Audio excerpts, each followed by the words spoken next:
Okay, great. So I think some of them are saying that they have downloaded. Uh, I'll just paste the same link again in the chat so you can download it from there.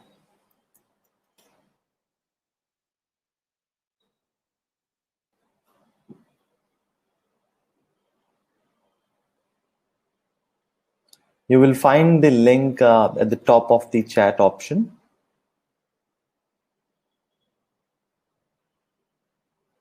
Let's wait for 2 more minutes, and in the meantime, those who have not downloaded these materials, please download. And after precise 2 minutes, we will begin with our presentation or the workshop for today.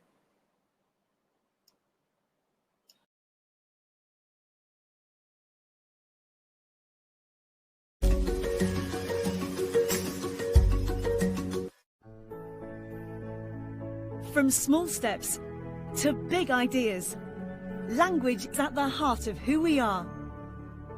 We talk it through, we hear you out, we write the words, we read out loud. It's finding the way, exploring new places, discovering new people, and making the difference. It's stories to hear, tales to tell, opening doors and opening minds. Don't just write, communicate. Don't just talk, discuss, debate. Announce yourself, make a noise, speak your mind, and prove your skills to the world. So spread your wings, expand your horizons. It's a big world out there, and this is your journey. With us, you'll be inspired, you'll be supported, you'll be your best. This is more than learning English. These are your hopes and dreams. We are Cambridge Assessment English, and we're here for every learner, every step of the way.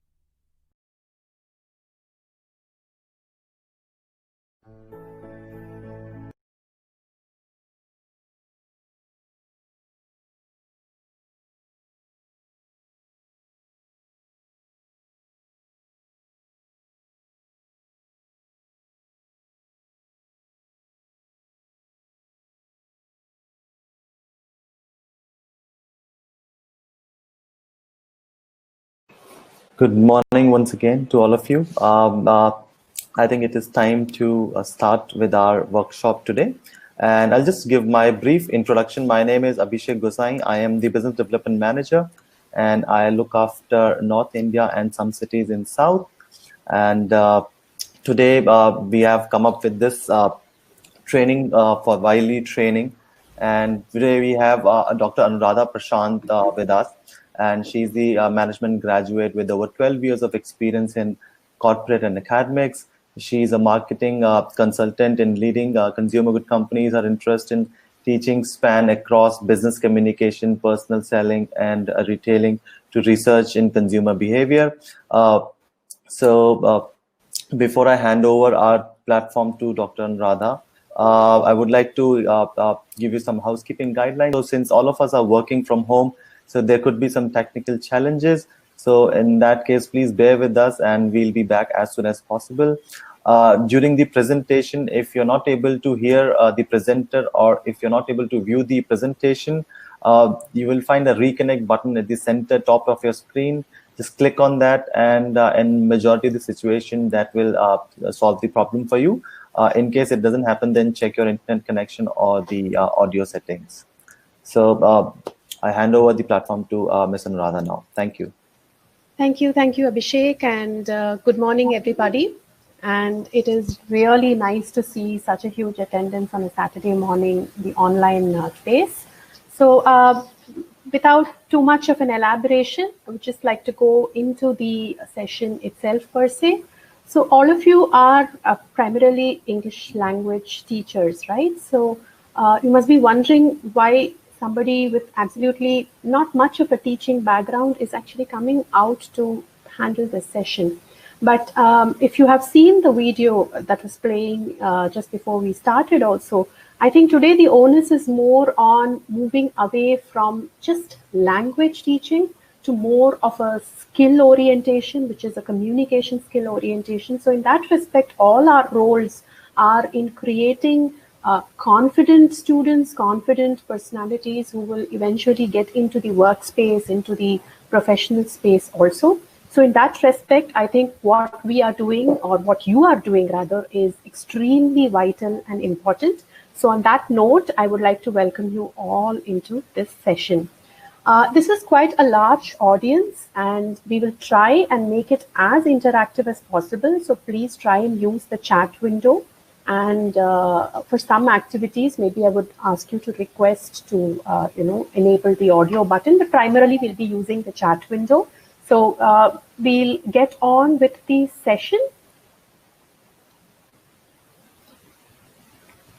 So today's program primarily focuses on the young learners of English, and you as teachers who are going to take this program of Young Learner English to your students, to your participants, to your learners. And this, we feel, is also the first step that the children or the students take towards building their, a confident persona or personality in the workspace. So let's just get started with a very quick icebreaker. Can you just put down on chat, what do you think are the 5 common things that all of us, so there are about 445 or 450 of us on this forum, what do you think are the 5 really common settings that are to all of us? For example, maybe all of us are using a chair to sit. So that is something which is extremely common. So can you just put down on chat very quickly what you think are the 5 most common things that all of us today, the 456 of us who have logged in today, probably have in common amidst all of us? Can you just put it down on chat?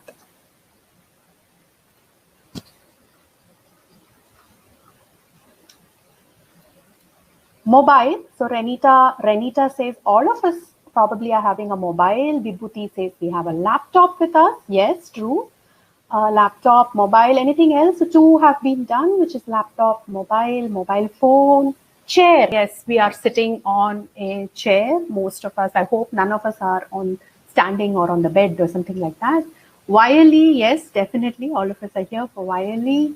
Internet connections. So a whole lot of stuff. Ourselves, I think that's a very brilliant answer. Ourselves, we individuals are quite common. So wherever we may be, whether we are in Chennai or we are anywhere else, as individuals, we are here. Then, I mean, a whole lot of things that bring individuals, 470 individuals together.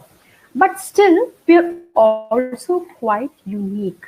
So what do you think could be the one unique thing about you which you feel none of us, none of the others, none of the 467 out here do have?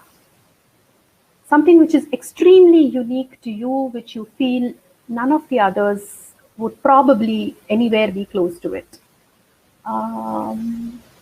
We are still on common things, but now I'm asking another one, which is, what do you think is not so common? What do you think is extremely unique about you?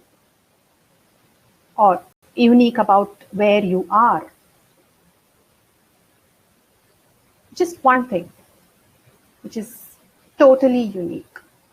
Name. I think that was a brilliant one. Anuradha Rampuria says name. I'm also Anuradha. My name is Anuradha Prashant though. So obviously there is some difference. Thinking is extremely unique. So obviously each of us have a different approach to solving problems, a different approach to how we actually deliver our classroom sessions. The way we handle classes, our relationships with students is unique. Ideas, perceptions, creativity, the way you look at things. So brilliant. I think a lot of noise is already getting generated in the chat box. I'll just ask you to reflect a bit on what do you think we did by starting off this way? I mean, what is it that this kind of an activity of just opening up a session, what kind of skills do you think it allows for learners to practice? just by asking them to think about something which they share in common with the rest and something which is very, very unique about them. So what do you think are the skills that you think can be practiced to reach out to everyone? We are interacting, although we are not able to speak, although we are not able to look at each other, we feel a sense of commonness. So I think Sarika has said we do a rapport building. Mahalakshmi has said interpersonal skills sets the ball in motion. I think that's hitting the nail on its head. So you are actually getting into the groove. There is some amount of warming up that is happening. Okay, it's a Saturday morning and we are, slowly setting into a teacher support program. Can it be adapted? I mean, I'm very sure that all of you are in an online mode of teaching. So, and you all must be using a whole lot of icebreaker activities, some for audiences which you already know. So a class which you're probably meeting every day. You might not need an icebreaker every time you meet them, but yes, you do some kind of warm-up activities. So please feel free to post on the chat box along the session any interesting warm-up activity that your students really like, and it brings about a vibe in the class that you're not unknown to each other and we are still sharing some common thread while maintaining our individuality. So with that note, we will start. We'll get into the main session itself. So what do you think is going to be the takeaway from this teacher support program? What is it that you are looking for in this teacher support program? And again, put it on chat. I don't know, Abhishek can help if they can unmute, if some of them can request to unmute to speak. I'm not too sure if that can be done for everybody because it would make it too noisy. But what do you think you want to, why are we here on a Saturday morning? And why do you think it is important that we should have a basic understanding of what is going to be the deliverable from this teacher support program?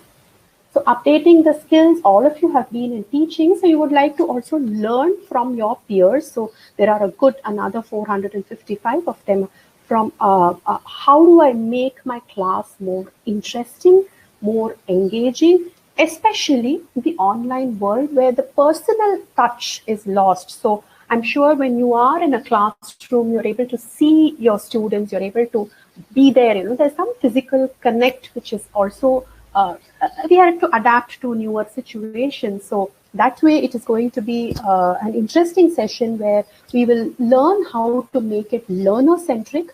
We will learn how to make it engaging on any medium, be it online, offline, a combination of both, and deliver what our learning objectives is or are.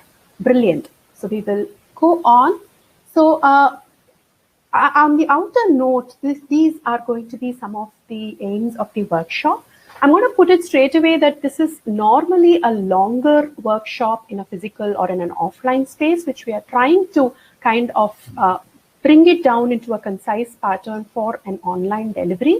So there will be some elements of it which we will kind of just go through very quickly, but I leave it to your imagination to take it on from where we get inspired to taking it into your own classrooms. So we're going to give you a complete overview first of the exam pattern. So I think that's quite important that we should know what we are preparing the students for or the learners for. And we're also going to give you an overview on all the learning resources that are available online and offline, and how do you use these resources. So we will engage with each other and try and brainstorm on how are we going to make use of all these resources that are available, and how do we fine-tune them for customize them for our own classrooms. Some ideas and tips on creating resources. How are you going to create activities? How are you going to create your own lesson plans? How are you going to do some amount of information on how classroom management can be done, and activities for a very large classroom. I think this particular session itself with almost 500 participants is a very large classroom, and it poses a challenge in terms of how do you adapt activities to deliver it in the online space. And we will also go through some relevant materials from the Cambridge English website, which you can pick and choose, or you can go through the website in detail later, maybe post this workshop, and pick and choose and adapt them into your own classrooms. So since all of you have downloaded the handouts, I would ask you to just refer to the handout 1, 2, and 3, which focuses on listening. So I hope you have your handouts either as a soft copy or as a printed copy. So if you do not have it as a soft copy, you can see on the chat window, there is a sticky note with a link where you can download the material. So please refer to the handout on page number 1, 2, and 3. So I would just randomly try and call out people from either the chat window or from the attendee list, and maybe you can, you can share your thoughts on what is being discussed also. And the Saptarishi, the link to the handouts is there as a sticky note on the chat window. On top of the chat window, you will see a sticky note. I'll try and copy it. Yeah, I think Abhishek has sent the note. You can download it from that. Please refer to handout 1, 2, and 3, which focuses on the listening part of the entire YLE. So can somebody tell me what are the 4 parts that are being assessed in the YLE exam, in the YLE assessment? What are the 4 skills that are being assessed by the Young Learners English assessment?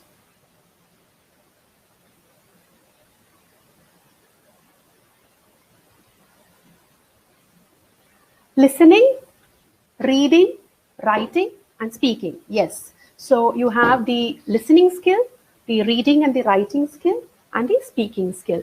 Now, most of our curriculum, the traditional school curriculum, focuses a lot on the reading and the writing element, both in the English language as a subject and across subjects also.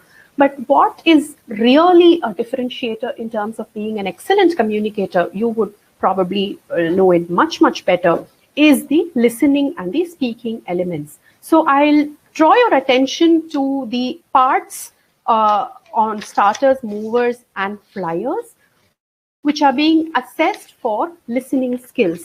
So please focus on the handout 1, 2, and 3, and please focus on the parts and what are the main skill focus areas. Just go through what is the input that is provided in the to the students during an assessment, and what is the expected response. So obviously the input and the expected response will form your learning teaching objective. So please familiarize yourself with the parts. For example, starters listening has 4 parts: part 1, part 2, part 3, and part 4. Movers has 5, and flyers also has 5 parts. So please go through them. I give you a couple of minutes. Please go through them and focus on the points which are mentioned on your screen, which is the kind of questions, the task types, what would be the visual cue, and what is expected language focus from the learners.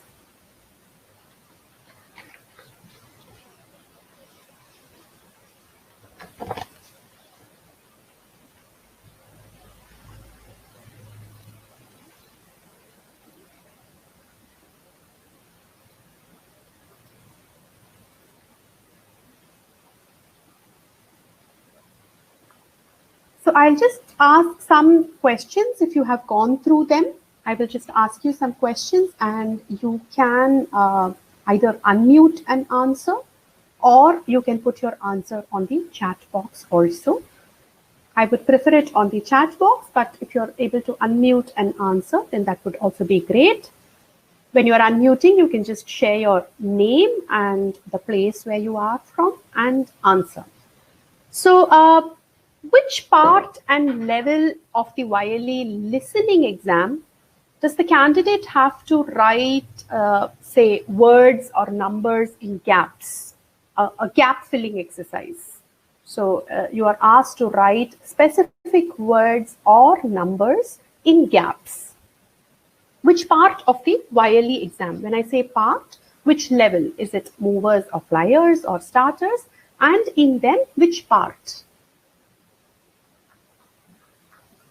So Vartika says A2 flyers, starters, okay. Do you think it is there in starters? Starters.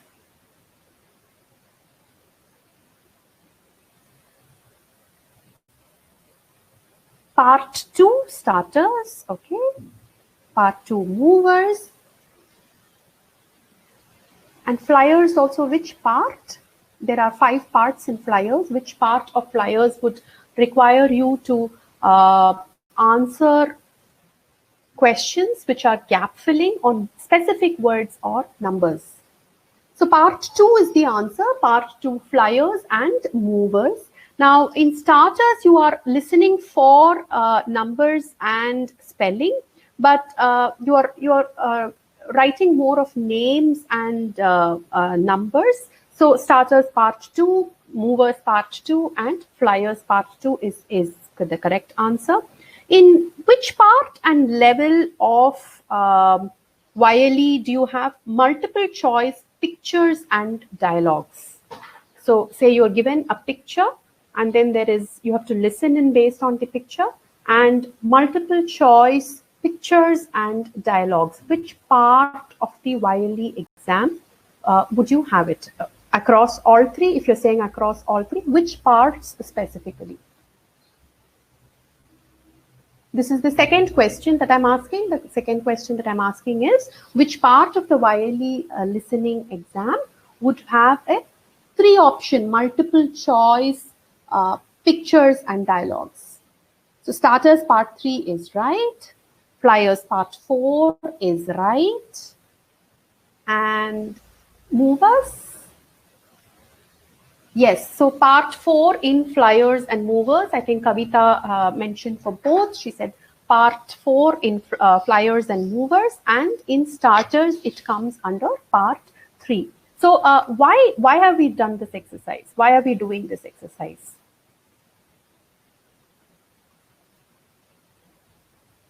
Why do you think we are doing this exercise of going through which section, what type of assessment is done, and which part has what kind of assessment?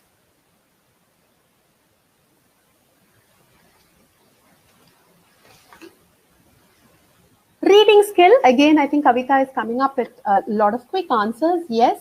So how are you able to quickly read through something and listen into the question and become familiar with what is being asked? We as facilitators or teachers also need to know what is the learning objective. Sometimes we tend to digress in our lesson plans. We are not able to focus it towards an assessment. Now, Cambridge assessments are designed to be extremely holistic. So when you cater to each of the parts in a particular level, you are overall building that skill. So if you're taking at listening as a skill at movers level, then each of the parts help you to focus on enhancing the listening skills. So whenever you are training your students or whenever you are developing materials, please ensure that you are focusing on the learning objective, on the assessment objective. What is the skill that the learner needs to work on? So it could be listening to a particular segment and answering or choosing between a multiple choice option. It could be listening for specific information. It could be numbers, it could be names, it could be words. And in words, again, vocabulary, spellings, because they need to write down the words, so it has to be on spellings. So unless you are familiar with the learning objectives, the assessment objectives, the assessment criterion, you will not be able to effectively develop a class plan, a lesson plan, a teaching plan, which is learner-centric. So So it is extremely important that you do this exercise, not just for the listening section, what we did, you also need to do this exercise for your reading and writing. You can repeat a similar form of an exercise for your students also, for your learners also. It is called as a gap filling. It is called going and looking for information, giving them some time to familiarize themselves either with a picture or a story, and then you are asking them questions. How will you make this a more interactive, a peer-to-peer activity? How would you make this a more peer-to-peer kind of an activity? So something like somebody has to go through a material and answer questions. How would you make it into a group activity?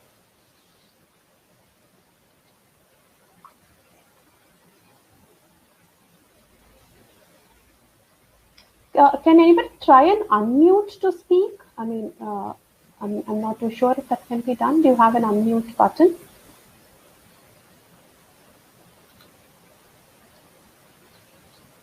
So how would you try and dialogue conversation? So again, Kavita is initiating most of the... So one student will answer, another student will check the answer. Brilliant. Picture reading. Can show objects and pose questions, give them handouts. Okay, so you can also keep the material in a particular place, and you can ask the group to actually have one runner who will go run, look at the material, come back and present it to the group, and the group understands it, and when the question is being posed, they're able to answer the question, understand and collect information as a group and answer the question. Storytelling is a brilliant idea, picture comprehension. So you can also ask them to speak a little bit more on an object or on a tell me about something, listen and draw, yes. So these are all ways or small activities in which you can build skills towards listening, which can be used in specific skill assessments for the level for which you are preparing the students. So next, I'm just going to play a short video. Please watch the video. It is an starter level speaking video, post which we will discuss.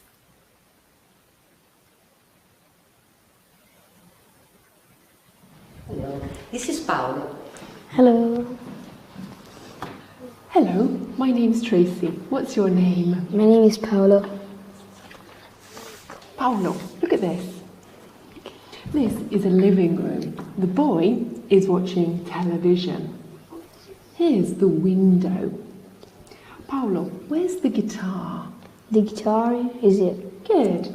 Where are the flowers? The flowers are in the vase. Are these the flowers? Yes. Good. Now, look at these.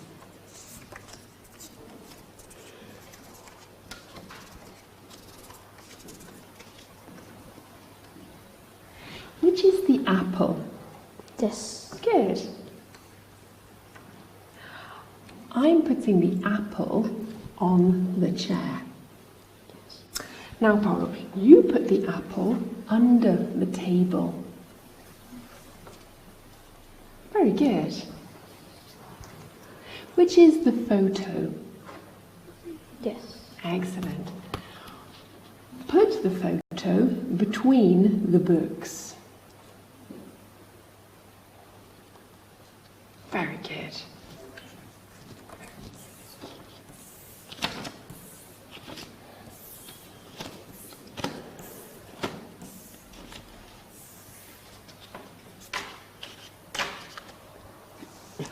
What's this?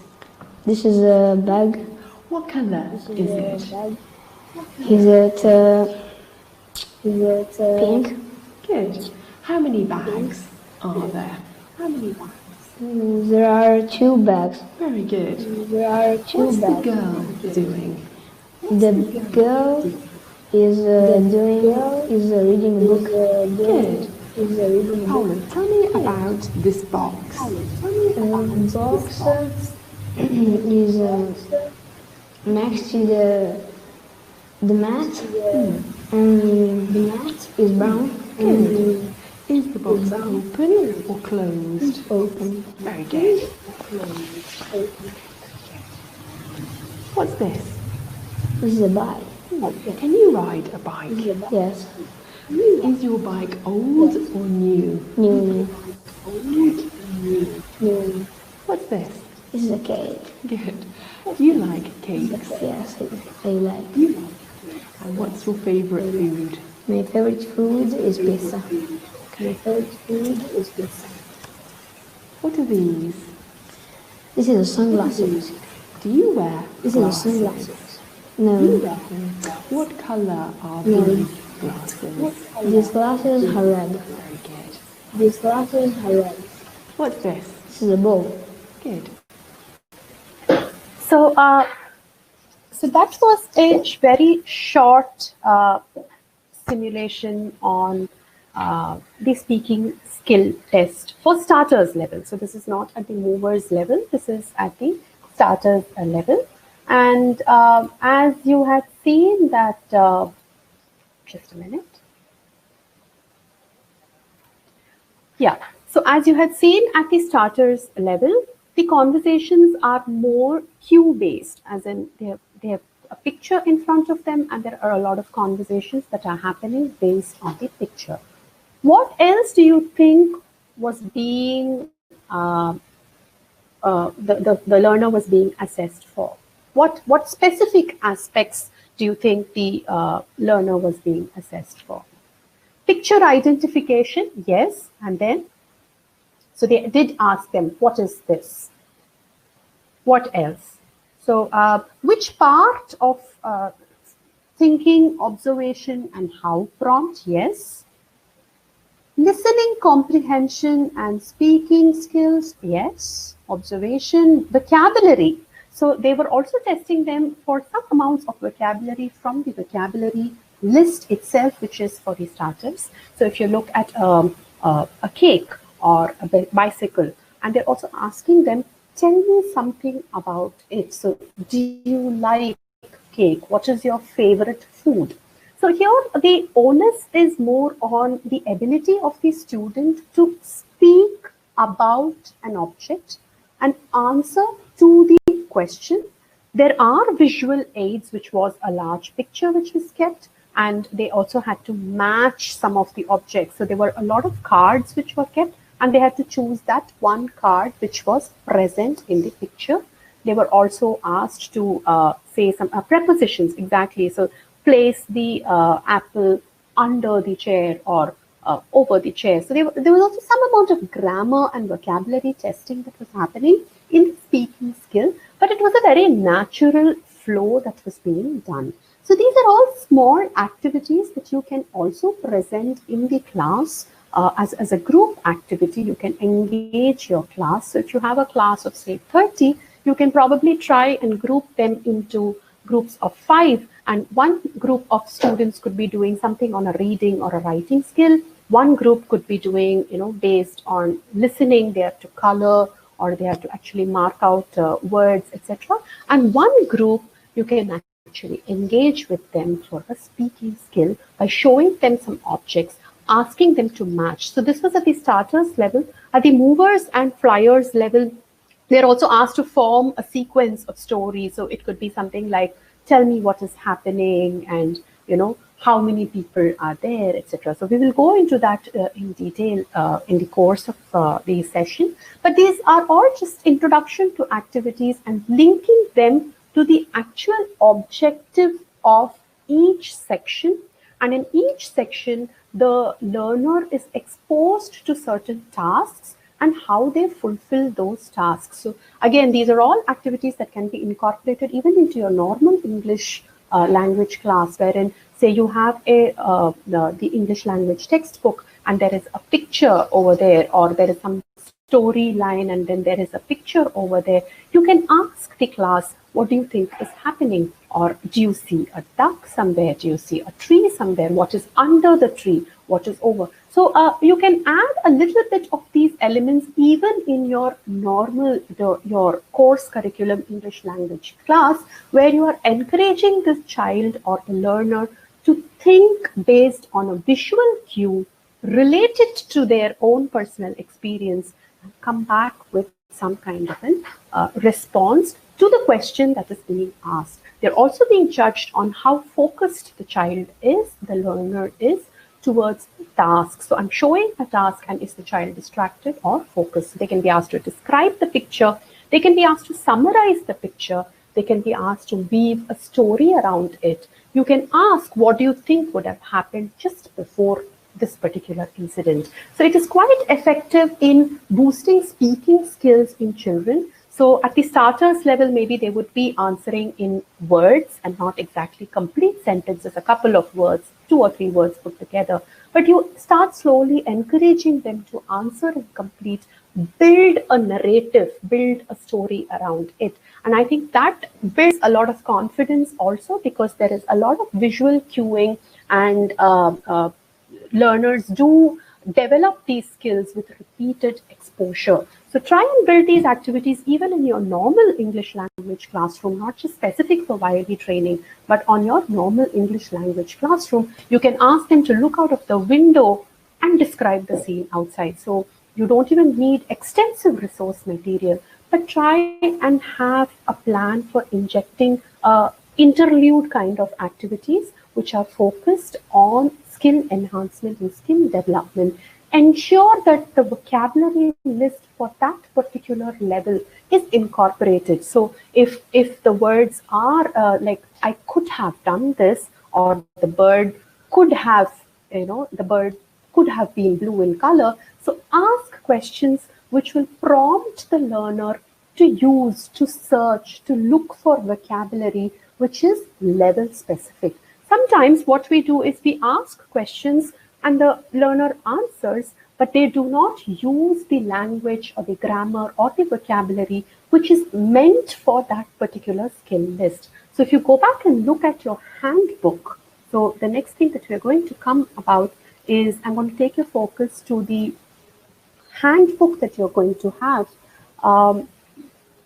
It would have been available to you either as a link download right now or sent to you a couple of days ago. So please look at the handbook and look at the kind of material. This is the teacher handbook that is available with you. It has a whole lot of resource material. So can somebody tell me how many sample papers are available for the teachers to use, download and use free? How many complete sample papers are available in the handbook or on the site for you to download it free for your classrooms? 2. Yes, Shweta got it right. Here are 2 sets of sample papers that are available to you to use for training. How would you use? Would you administer it incomplete, or would you want to administer it in parts? Would you want to keep one for just before the exam? The sample papers are available on the Cambridge ESOL site, and I think the teacher handbook also comes up with the sample papers. So 2 sample papers are available for you. There is a lot of flexibility for you as a teacher as to how you would want to use them. But what we recommend is keep one sample paper set for towards the end of the program, just before the assessment, for you to assess the preparedness of your learners. But the other sample paper, you can break it down into pieces, into parts, and administer individual parts in regular intervals to monitor progression. So when you are actually evaluating your learners, it is very, very good practice to kind of start out with a pre-training level assessment, and then along the training, you do administer in parts some of the sample paper elements to see and map the progress. So that way you also have a record with you to find out which learner the group needs assistance in which specific area. So you are able to administer the tests in parts and try and assess them and feel, assess whether they need more help in the speaking or more help in listening part 2 or more help in writing skills part 2.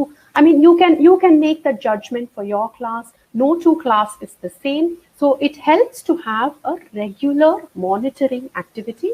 So we recommend that one sample paper, you can break it down into parts and deliver or use them as a tool for periodic assessment. Say you're having a 3-month period, and in the 3-month period, you can assess them in individual parts, say once in every couple of weeks or once in 3 weeks. The final complete sample paper, which is like a mock exam, you can administer towards the end of the program, and it will also give you a rough idea or an estimation as to how the class is going to perform in the certification, and it's an excellent way of monitoring and recording progress. So there are a whole lot of videos that are available on the site. The handbook, the handbook that you have currently with you is also something that comes up with a lot of activities for individual parts. And the site, the Cambridge ESOL site, we will leave the links with you at the end of this workshop, has a whole lot of activities which you can fine tune to your classroom requirements. There are also suggestions on how you make these activities online, how you use them for larger groups, how you use them for smaller groups.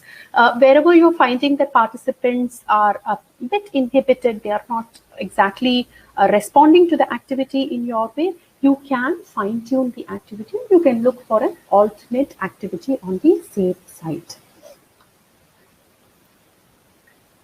So I would like you to just go through the handout that you have.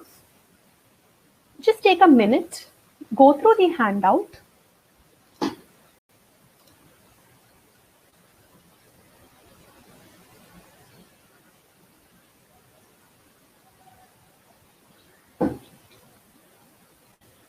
The handbook. There are a couple of materials that you would have received. One is the handout list, handout 1, 2, 3, 4. And then there is a handbook, which I think is about 93 pages. Just go through the handbook. You will see that it provides you all the information required in a summarized fashion. It's easy to refer to.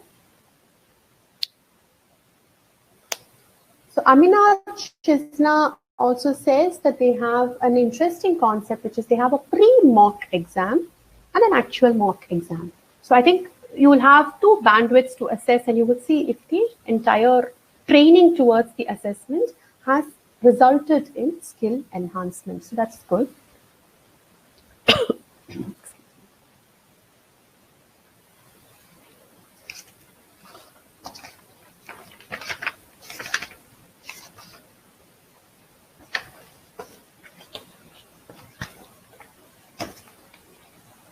So, for example, you can look in the handbook at page 75.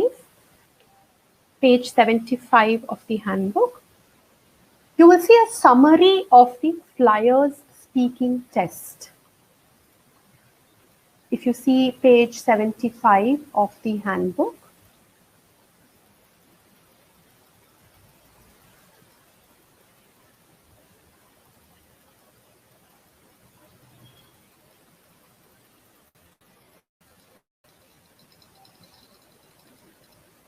you will see the summary of how a speaking test for Flyers is administered. So, for example, what do you see? You see a beach image, and then you also see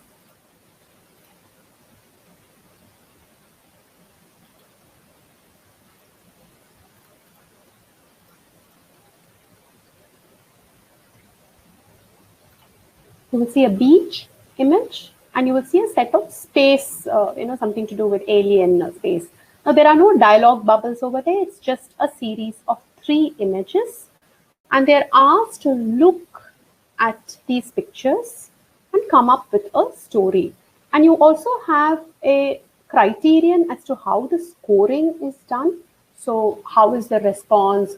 Is the response, first of all, based on the pictures? Is the is the learner making some effort or is it a minimal amount of effort? What is the vocabulary and how are they able to organize and present it? Are they coherent? So these are all. So you also have a key as to how the scoring is going to be done. So this is the page number 75. So if you're having trouble going through this, you can also refer to it probably later at the end of this workshop. Please go through the handbook in detail. And what is done is it summarizes each level's task, and it also tells you what is the scoring pattern. So when you are doing a mock speaking test, it also gives you a guideline as to how you can be an examiner. Try and recreate the setting of the exam. I think you can refer to the video wherein the room is set for a speaking test. So you can have a nice table. You can clear the table of other materials. You can have a couple of chairs. You can ask 2 students, the peers, to come and sit along. You can keep the printed matter on the table, and you can conduct a speaking test. Now, there are a couple of ways in which you can do this. One is you make the assessment yourself, or you make an observation and you take the peer also to give them a feedback. So I'm just going to put out a poll for you, and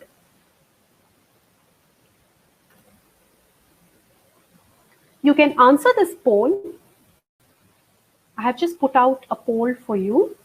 Which is the best way to correct learner errors while an activity is on? So say you're showing them a beach photo and asking them to engage with the photo and come up with a story. Which is the best way to correct learner errors while an activity is on?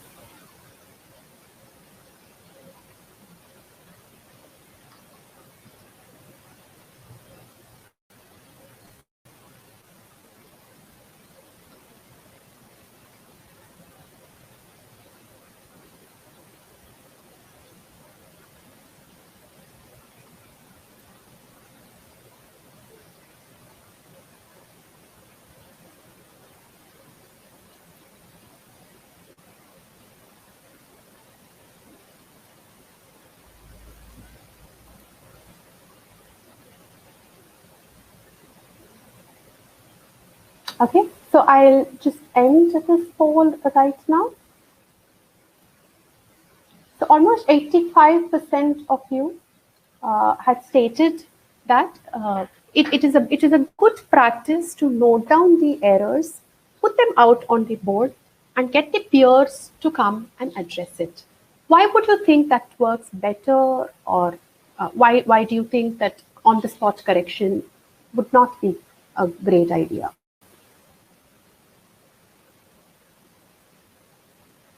So Jaykumar feels it's a little too demanding for young learners to reflect a little later. Dhanalakshmi says you can give them clues to reach the answer somewhere, along the way. You can motivate the child to answer along. Harpreet brings out an interesting point. She says if you correct on the spot, there is distraction. So, it inhibits the thinking. So say, imagine the learner is looking at an image and you're correcting them. Then they're not able to think freely. So while you are training them or when you're trying to reskill them, especially, do try and avoid correcting on the spot because it inhibits the child, one. Two, the child is not able to correct on their own. So sometimes we are only facilitators. We only need to aid learning and we need not enforce learning. So when you do correct them on the spot, the learning stops and they feel they are being judged. So, and they lose focus, they get distracted, and the further conversations are a little bit stiffened because they feel that they are being judged. So it's something like looking over the shoulder, somebody's writing something and you're constantly being looked over on the shoulder. So we do encourage that you can help them. So for example, not all of them might know what is happening in the picture. So you can help them, but help them by asking probing questions. So questions where they allow their mind to think. So you do not provide the answer. You can guide them to thinking alternatively. So you ask them a lot of questions. On the spot, correcting them limits or puts their thinking to a grinding halt. So make a note of it, write it down, and put it up on the board. And again, here we are not going to judge. We're not going to say whether this is right or wrong, whether this is right or wrong. We're just going to ask them why are they thinking in this way, or why do you think that was happening? So for example, in the space picture, say a child actually says that this is a TV show and I'm actually watching TV. So you can ask them why they thought in that fashion, and why and can they elaborate on that, or and then you add points in a constructive way so that they're able to assess where they went off track and how they are able to bring it back. So a lot of children are not able to have a definitive start, a middle, and an ending to their story. So they tend to go all over the place, and they're not able to finish what they started out with. So you can say that it helps to kind of bring together their ideas into a nutshell. So you can also reskill them in that fashion. You can make points about each learner on what they are probably lacking or requiring in their training, and suitably design activities. So if you feel that a majority of your class is not able to bring focus, then maybe you should start asking questions like, name 3 things that would have happened before this picture, that is happening during this picture, and that is happening, what will happen immediately after this particular picture bubble. So in that way, you're able to give them a structure to their thoughts, and they're able to think within a structure. But if we start telling them, no, don't digress, get back to the point, they are not able to move on. They're not able to progress. So let the learner or let the student freely do an activity without any inhibition. You make your observation points. You can come back later. Sometimes for a young learner, say, who are in class 2 or class 3, it is difficult to kind of reflect back on an activity that happened some time ago, even if it's 10 minutes earlier. So there you need to handhold them into seeing how they could have bettered that answer on their own. So you can provide small activities and say, okay, this person said this, did you find it interesting? Or do a chain loop of storytelling, something like that. So they are able to work on idea schemes in a sequence. So do you think that such activities wherein you're doing a mock speaking test and you're making down observations and then getting back to them, is it a teacher-led activity? Is it a teacher-led activity, or is it a learner-centric activity? For example, if you were to show them a picture of the beach and ask them to weave a story around it, is it a teacher-led activity, or is it a learner-centered activity?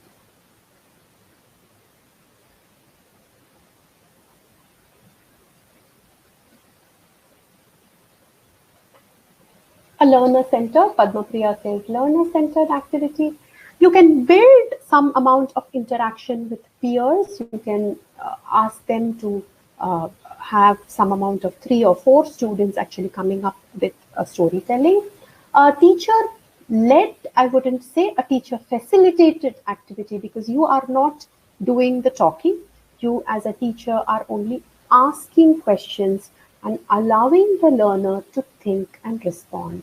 It becomes a teacher-led activity if you start correcting them on the spot and kind of bringing them back to the same page immediately. So a learner-centric activity is one where the teacher takes a step back and says, I will help you, I will hold your hand, but you are the one who's going to take the step forward. So I wouldn't say this is an activity which is learner driven. It is definitely learner centered, and it is held together or facilitated by the teacher, but it is not exactly a completely teacher-led activity.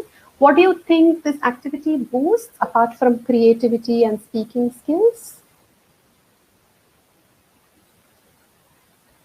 What kind of skills does it also work on the learner?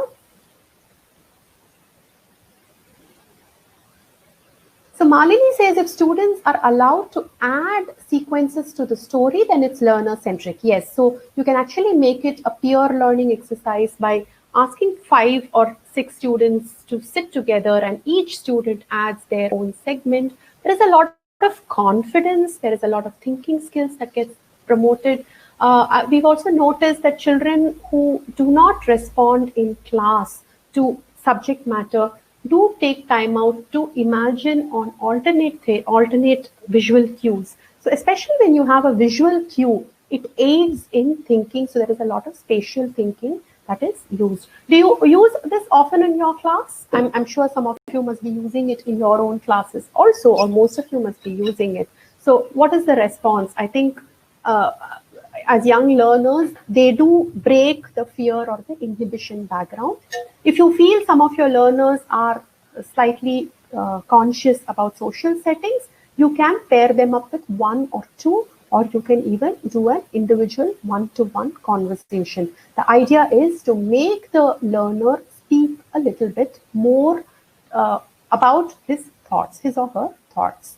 So students enjoy it? Yes, definitely they do enjoy any kind of interaction with the peers and with the teacher also. We'll move on. So those of you who have had a look at the handbook, do you think that it summarizes it well? I mean, do you think that you're more clearer on how the examiner is going to assess and therefore you're able to build activities?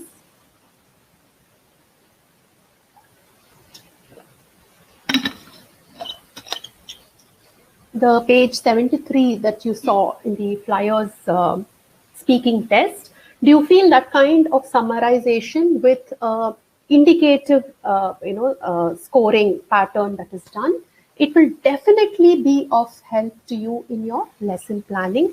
Please keep the handbook as a ready reckoner while you are preparing your lesson plans and activities for the class. So we encourage you to try and break a 40-minute class into spurts of 5 to 10 minutes. So wherein you're kind of mixing up activities and your teaching goals, and then finally it kind of rolls down into seeing whether the progress amongst the learners have been made. So the scoring pattern gives you a quantification. You're able to quantify and see if somebody was at 1 and they have moved on to 2. Somebody was at 3, have they moved on to 4.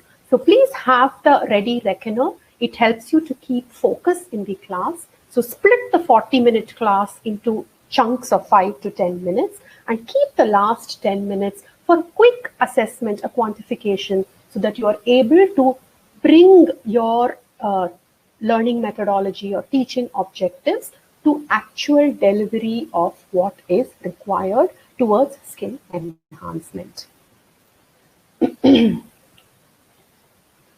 So this is a small demo that I'm planned for. So again, I think you're not able to unmute yourself, so you can still again use the chat window for this.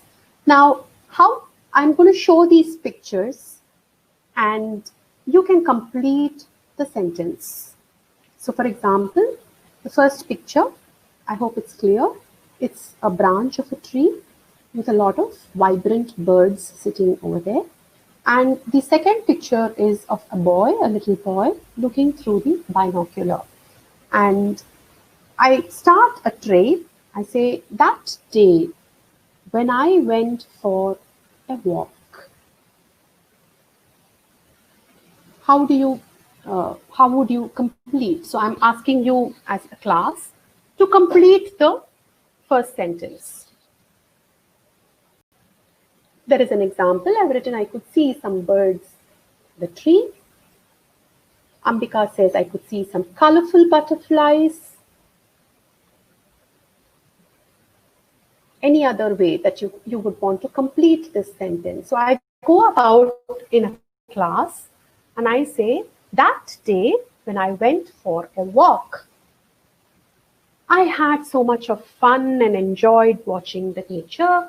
I saw so many trees. I saw beautiful birds. I could see beautiful birds. The weather was pleasant that day when I went for a walk. The weather was pleasant that day when so it should fit with the beginning of the sentence also.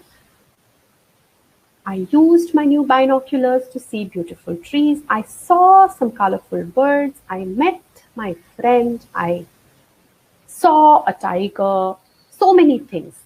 Now, how do you link it to a grammar objective that you want to present? Say the grammar objective is you want to tell them about the use of past tense when you're describing something in the past. So how will you link? So you started out this activity, which is you opened out a sentence and you asked the class to complete. Now you have to link it to grammar or grammatical use, the use of grammar in the tense formation, past tense. So how will you link it? You've not yet used the word past tense, rules of past tense, but how will you present it to the class? So say somebody answers, that day when I went for a walk, I am seeing birds in the tree. So how would you change this? So your students have answered it saying that day when I went for a walk, I am seeing some birds in the tree. And so you will have to cross question them saying that, when did you go for a walk? I went that day. So did you see birds that day, or are you seeing the birds now? So you need to correct by saying that what was the verb, and the verb was used in a past time, and therefore the form of the verb, and you re-emphasize it, you reiterate it, you reinforce it using your blackboard or your whiteboard, saying the verb was seeing or saw. I saw some birds on the tree. I could see some birds on the tree. So how does it change? So what is the correct form of usage of the verb? And you try and ask questions which will elicit the answer from the student, instead of saying, no, seeing is the wrong usage, saw or could have seen, or I did see, or I saw butterflies, I saw colorful. So instead of saying that seeing, saw, could see, could have seen, you are trying and eliciting the answer from the student who probably did not get it right the first time. So every time they use the verb, you ask them to think, okay, this event happened in the past. So this verb, there are three options. Which option describes something happened in the past? So that way, you're also reinforcing the rules of grammar, but which is being elicited, which has come from the student, and you're not using textual matter. Again, you're using visual clues. You're aiding them to imagine, and you're aiding them to put words into their imagination. A lot of times in writing and speaking skills, the feedback that we get from students is, I'm not able to put my thoughts into words. So you're giving them a visual cue, which is triggering the thought process, and then you are helping them to put them into a sentence formation or put them into a structure using vocabulary, grammar, etc. So they do realize the importance of articulating their thoughts. I think the biggest gap in communication, be it young learners or be it adult learners, is I'm not able to articulate my thoughts into the correct words. So allow them to think, allow them to express, and then bring a structure into articulation. And during articulation, the sense of time, sense of place, where am I now, what am I talking about? Am I talking about something that is going to happen? Am I talking about something that happened? Am I able to close my eyes and visualize what was there? So first encourage them to put out words. So maybe they are at a stage where they're not able to form sentences. So at least ask them to close their eyes, imagine, kind of allow them to move into a forest kind of a scene and imagine, and then put out words. I saw butterflies, I saw flowers, I saw this, I saw that. So let them put out the words, and then you slowly help them to integrate the words to form a larger picture. And that way they are able to learn about sentence structures, formation, grammar, articulation, use of vocabulary, etc. So if they are not able to come out with words, you can also ask them to draw. You can ask them to pick out pictures from the book and show. So in an online environment, you can ask them to bring a book to the class. You can ask them probably to, they might be having a lot of storybooks at home. So you can ask them to bring a storybook to class and show the picture and explain the picture, or ask them to imagine a day that their birthday party, or ask them to imagine the school class itself. Maybe now they are not in a physical school class, so ask them to imagine the school class itself, and kind of describe that situation to you. A nature walk or a field trip also works very well. So when they come back from the nature walk or the field trip, they can describe what they saw. So you're encouraging them to put structure into their thought process using a lot of visual aids. Now I'm going to give you a learning objective, and you can come up with activities for a large class. So just think about it as individuals. You can put it out on the chat window. So you have a class of 30, okay, 30 students, and you have divided them into, say, groups of 5 each. So you have 6 groups. Each group has 5 students, and you want to do this activity. You have given them 5 sentences. You want them to complete these sentences. So how would you do this? So Usha has started off straight away by saying run very fast.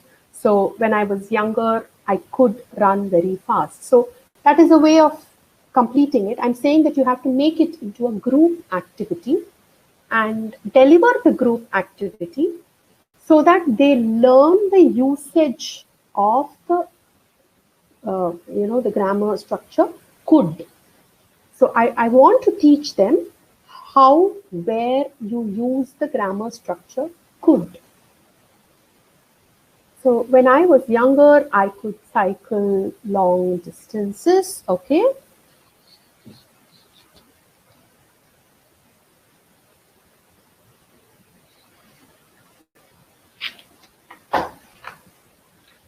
When I was younger, I could eat fast, okay?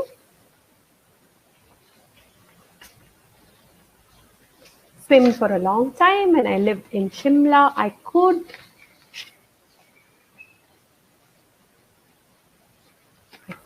So I'm asking you to fine tune it for a group activity. How would it work for a group activity?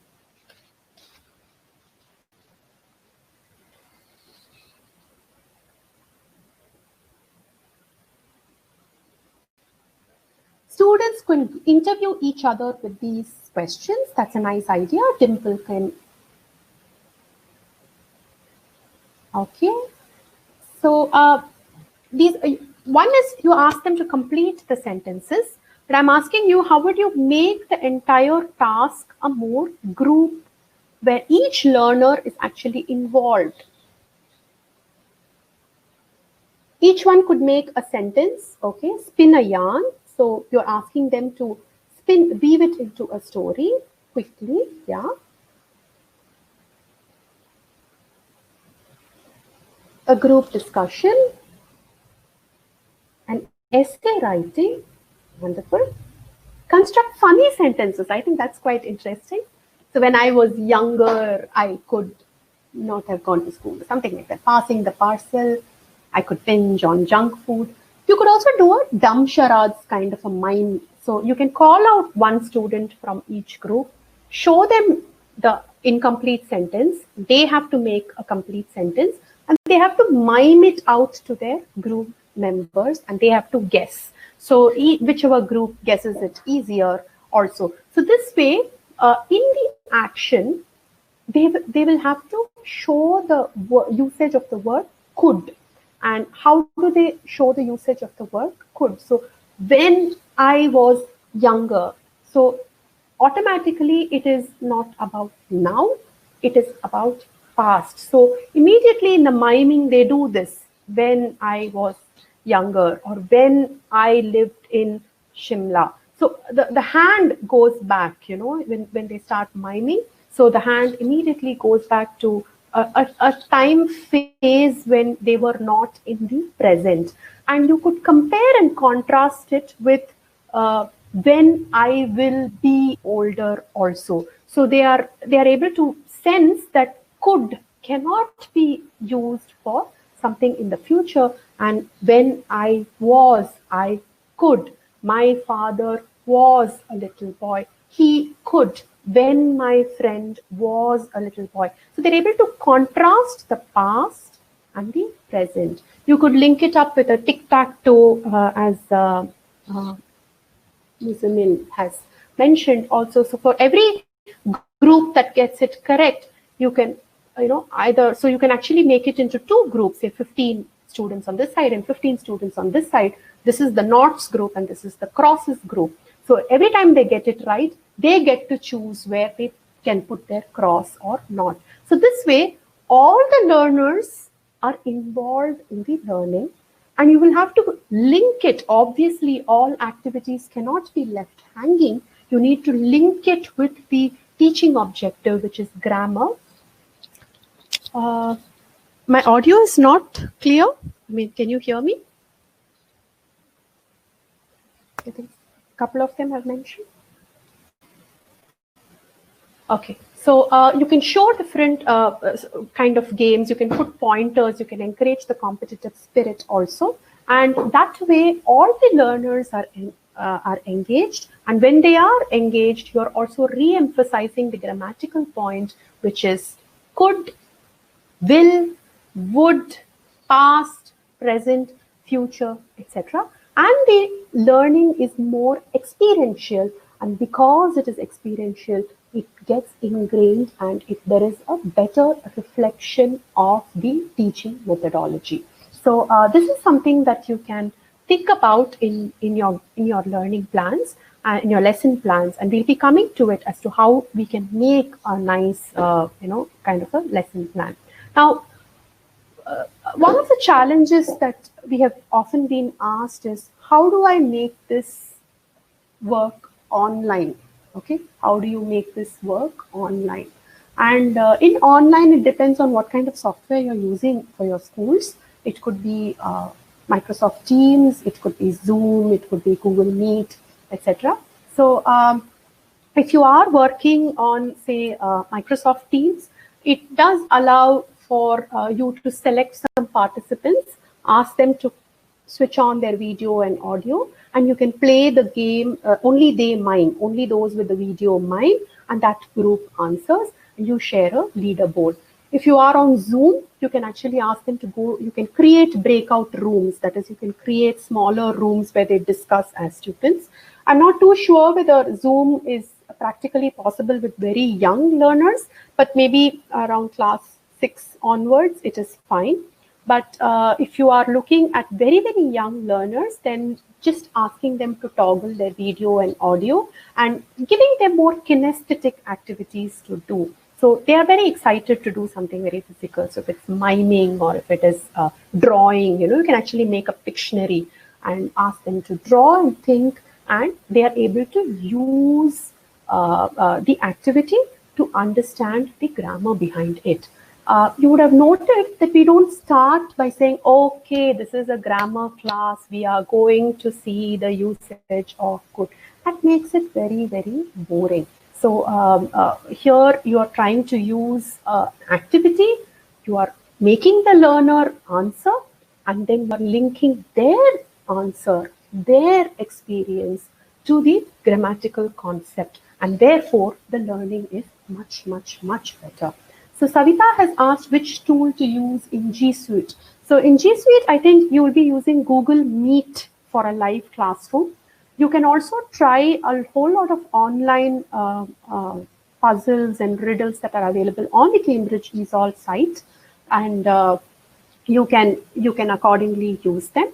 So if any of you are actually having an audio problem, then just try and reconnect.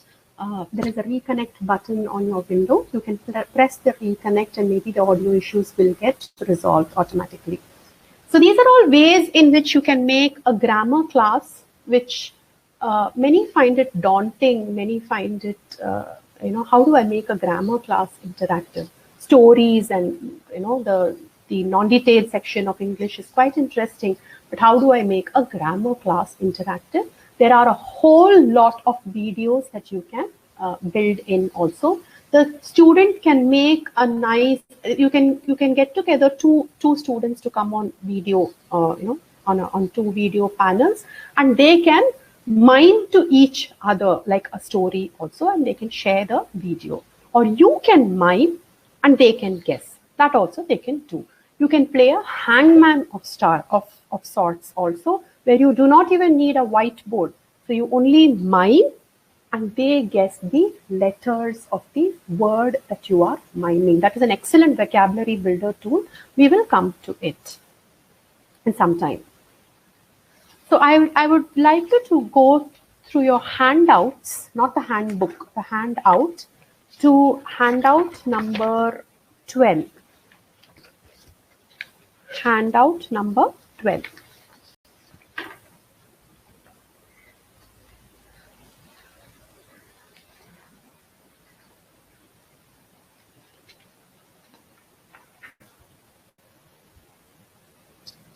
Yeah, have you taken the handout number 12?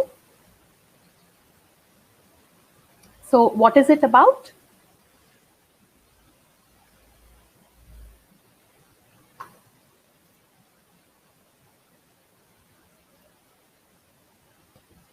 This will be the handout 12. Yes, so what is it about? It talks about plurals, right? Singular and plurals. So I want you to think, ideate, and let me know how can you create an activity for this, for a grouped class, or even as individuals in class. You want all the 30 to participate, or you want to create the 30 into groups. That's also fine. How do you create an activity for teaching plurals? So your lesson plan has to be around plurals. You can think of an activity.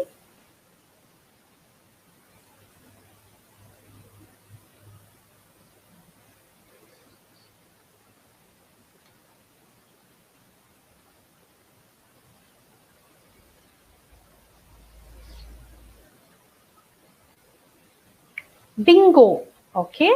How would you, can Vartika explain a bingo game?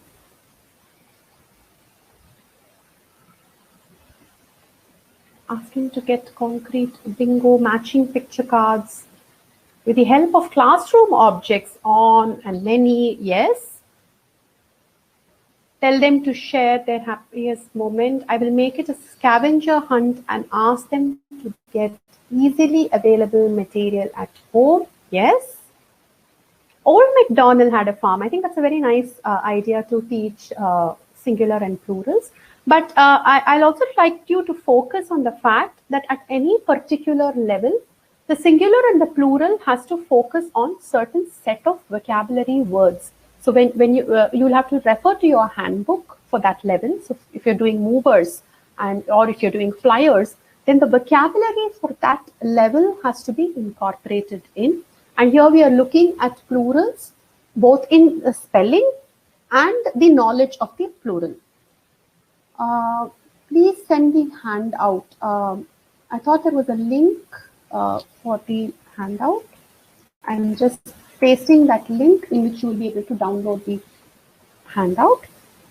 Find the difference between two pictures. Yes, so one of the picture, it could be one lamp, and in the other picture there could be two lamps. So when they're saying the difference, they'll say lamp, and then you have to ask, no, what's the difference? They say that there's one in this and there are two in that, two lamps in that. And Pictionary, yes, brilliant. You can actually draw the word out and ask them to say, if there are many, then what would you call it? Another way is you show them a picture or you show them a small clipping of a video and you ask them questions like you saw in the speaking test video. You ask them questions. For example, in the handout 12, there is a scene of the library. There is a picture of the library.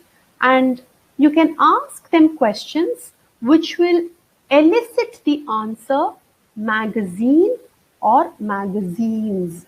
So what question will elicit the answer magazine and what question will elicit the answer magazines? Malini has a very good idea, taking the students around the school campus and then asking them to list singular and plural. Brilliant. You can also make the students into two groups. One group will bring an object which is in singular and the other group will have to tell the plural of the object. So even if it's an online class, so you ask them to look around their tables and they bring, so I say, I bring this and I say, this is a pen. And they are able to, the other group has to say many pens. And they can even make a sentence with it. So you say, I have a pen. And the other group can say, I have many pens. And you can have it as a fill in the blank activity. You can match the flashcards. I think some of you are having audio problems and I don't know, maybe you should try and reconnect and see repeatedly. Otherwise, at my end, I do not see any other issue. You can also give them chits and ask them to segregate. Yes. So Rama Swaminathan has a very interesting idea. You can give them chits and ask them to segregate it into singulars and plurals. That way they're also seeing the spelling and they know that this spelling, it is a singular and this spelling, it is a plural. You can ask them to bring about objects. You can ask them to frame sentences with objects. The options are many and some of which you need resources pre-planned. Some of which you can do it with the classroom resources also. Now, I'm just going to open out a short poll, and this is on lesson planning.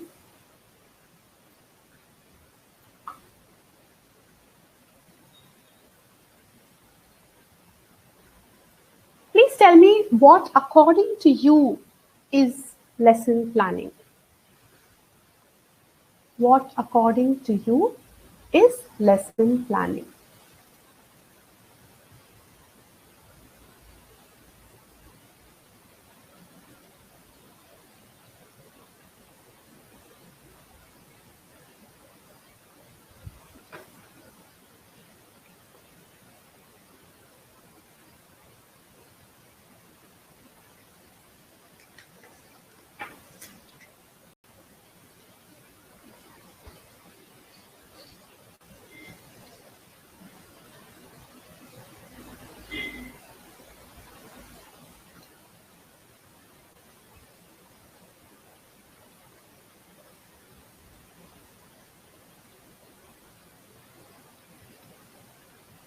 So I'll just end the poll now, another 10 seconds.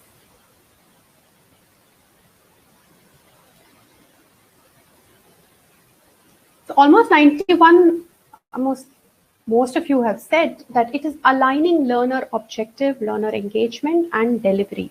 Now, why do you think lesson planning is important at all, and how should it be different from an activity planning? A lot of times we do activities so that the classroom is vibrant, the class is vibrant, the students find it enjoyable, the students are more interactive. So these are all the reasons why we plan activities. But sometimes the activities are distracting. There are so many, and then we find that time wise I haven't been able to complete what I wanted to, or I'm not able to provide a measurable input or an output, or I'm not able to link it with the classroom needs. I'm not able to link it with the assessment needs, the exam needs. There's a lot of time that gets wasted in the class just setting up the activity. Students are very distracted. They don't come back into the classroom. So a lot of it discourages teachers from frequently using activities.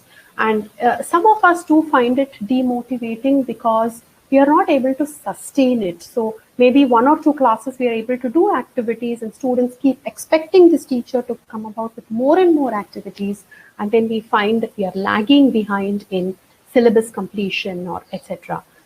So because of that, a lot of us are not able to sustain activity-based teaching in classrooms as a consistent effort.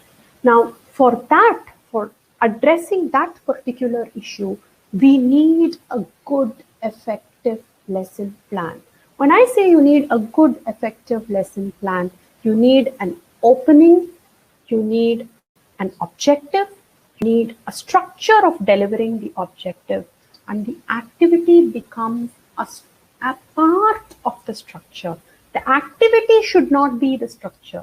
The activity is only a part of the structure, and you are able to measure where this particular exercise of mine has enhanced the skill. So there should be a goal, and there should be a measurement, and there should be a structure somewhere in the middle. So it requires a lot of pre-planning to align the activity to your goal. It does consume a lot of time, both outside of class and in class. And 3, under our system of education, it also needs to deliver a measurable result. So I can't keep having activities in my class if I don't find that my students at the end of the day have improved on a particular skill. So you need to plan out a lesson or a session or a classroom with a clear-cut structure, which means if you're going to meet a class tomorrow for 40 minutes, there has to be an objective. That objective has to lead to a structure. The structure should have space for activity, which is learner-centered, learner-driven, and it has to have space for you as a facilitator to bring the activity, to align the activity to measurable goals. So unless that is done, unless the cycle is completed, your lesson plan is not robust. So you will have to invest that amount of time in creating session-wise, which means every class needs to have an objective or a lesson plan, which is why the handbook, which you can download it on the link that was given, is extremely beneficial, because for each part of the assessment, it gives you what is going to be assessed, what is the learner going to be assessed on, how are the learners going to be assessed on, and it also gives you a list of vocabulary or grammar or sentence structures or parts of the English language itself on which the learner will be assessed on. So for each of your sessions, each of your classroom sessions, break the part down into a structure. So if you're focusing on reading skills, so I'll just refer to your handout. So you can go to handout number 6, not the handbook, the handout. handout number 6, which is flyers, reading and writing. On the flyers, reading and writing, you will find a summary table at the bottom. So it says part 1, reading definitions and matching to words. Okay. So the part 1 of flyers, reading and writing test will assess the student for this skill, which is, are you able to read a definition and match it to a word? You also have to know the nouns and definitions. So just a minute. I'm pasting a link on the chat window. You can go in there and download the handouts also. The handout, which is different from the handbook. The handout is for this workshop. So on the handout, go to page number 6, which will have the handout number 6, flyers, reading and writing. It actually gives you an overview of the test. The assessment itself is for a period of 40 minutes. It is divided into 7 parts. Each part has a definitive skill focus. Each part has an input. Now that input is your syllabus, is your curriculum. And that input is available as a form of a word list, a vocabulary list. And in the vocabulary list, you will find nouns, adjectives, adverbs, verbs, etc. classified. And you are the student or the learner is expected to read a particular definition and match it to the words. So here the goal has been defined. So say you're allocating 2 classes for this particular skill. Okay, you're allocating 2 40-minute classes for this particular skill. You have to plan the lesson plan accordingly. So how would you open the class? Say the first 10 minutes of the class. What would you focus on? So I'm going to break the 40 minutes down into segments of 10 minutes each. So I'll have 4 segments, each segment of 10 minutes. So the first is the opening of the class. The class opens with a 10-minute window.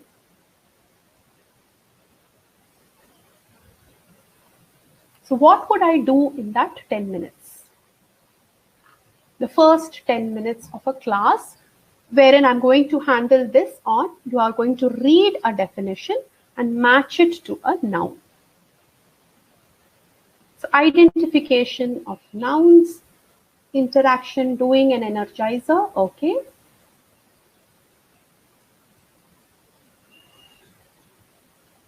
Okay, interaction. How would you design the interaction itself? Learner's previous knowledge check, introduction and interaction, a warm-up activity.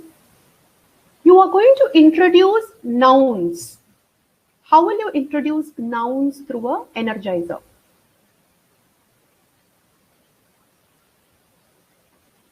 How will you introduce nouns through an energizer? Somebody says we can watch a video, identify nouns.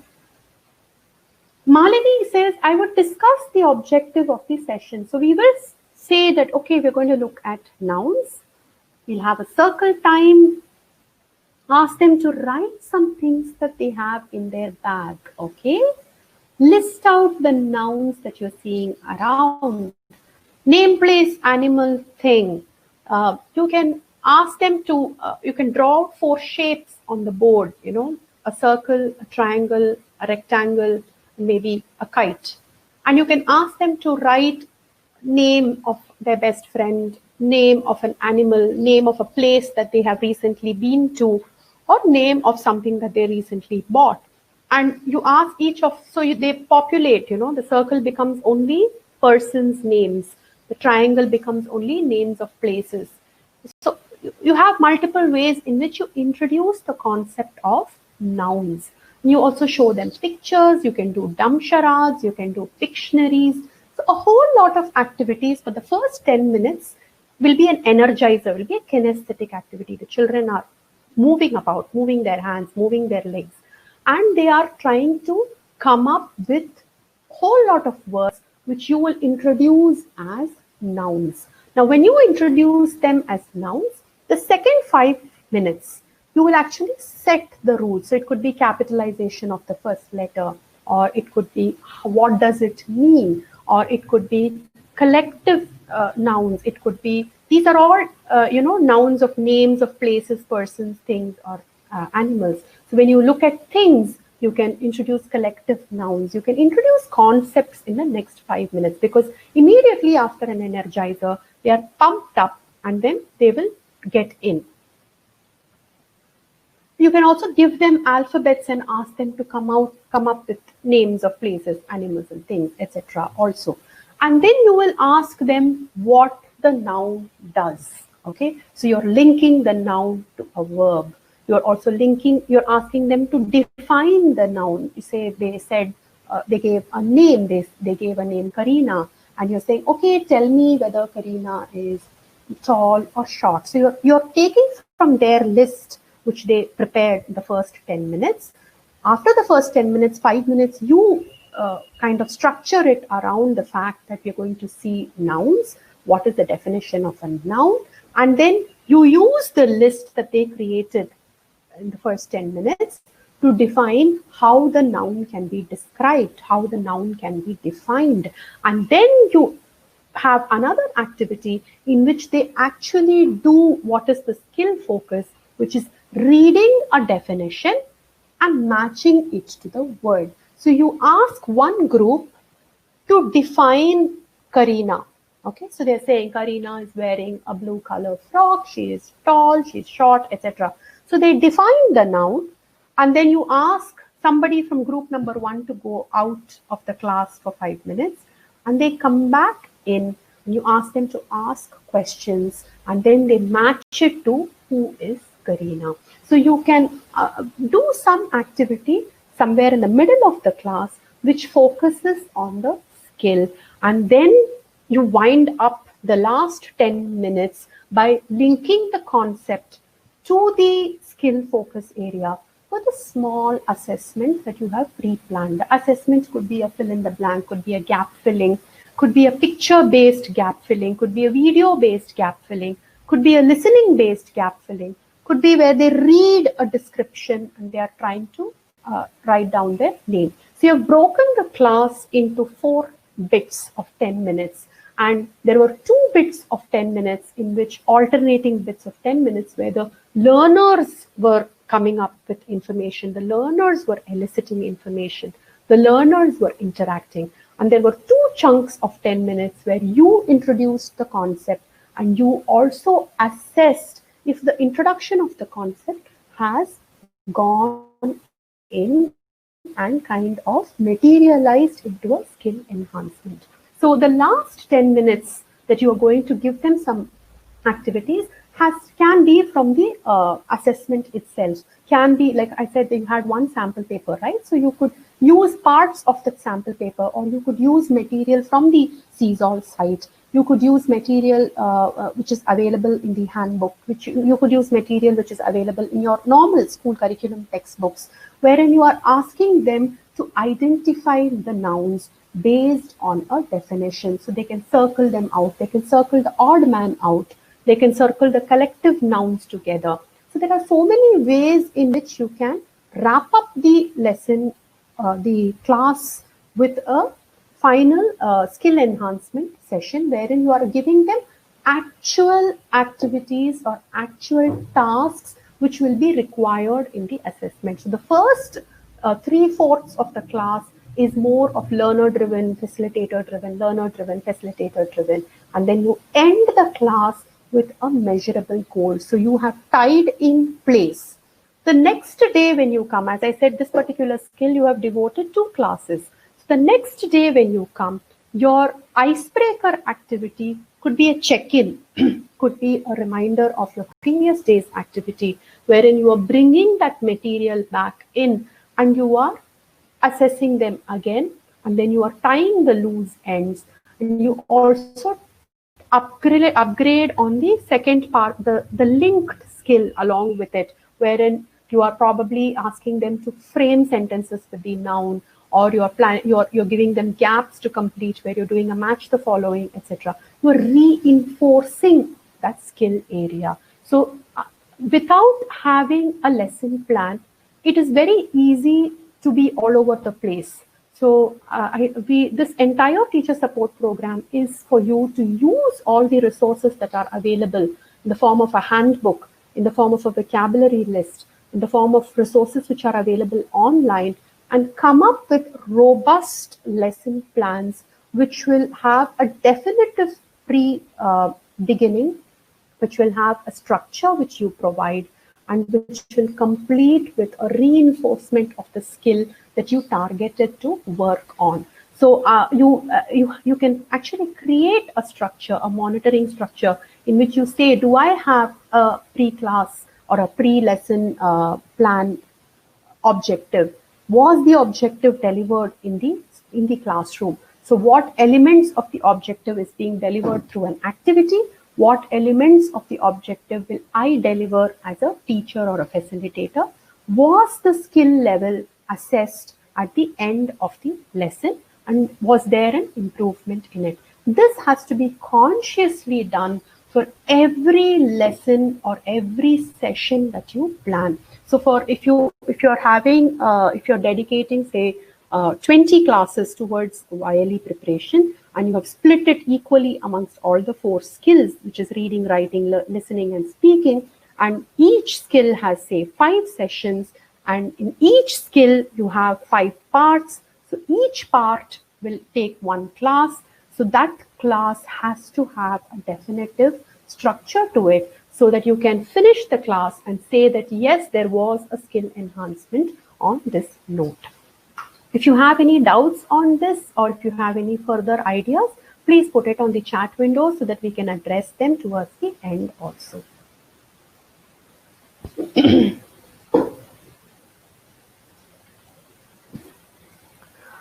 This is the video which is there on the Cambridge English Young Learners site. You can probably take a look at it.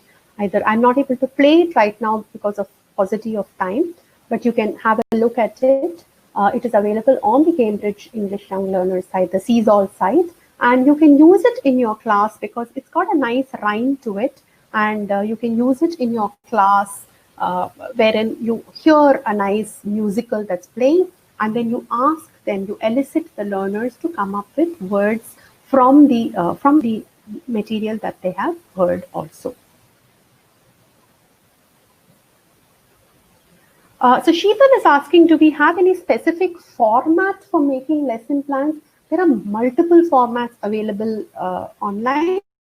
You can again check the CSOL site also. There are formats available, but just stick to the plan that you have a beginning, an opener activity, which is setting the context or setting the objective for the session. You have a good mid a part of your lesson plan wherein you have alternating activities where the learner participates and where you provide definitive inputs on the skill area which is being addressed. So each class ideally should address one part of the assessment. So if you're taking, say, part 1 of reading and writing, you are trying to assess that part in a particular class. So again, I'm trying to draw your attention back to the handout. So what we saw was the reading and the writing activity. We also saw some amount of the plurals, etc. I want to show you one more activity and tell me how you would like to follow it up with the extension activities around the video. We will share the links of the CSOL site towards the end of this session. It will be available for you to tag from there.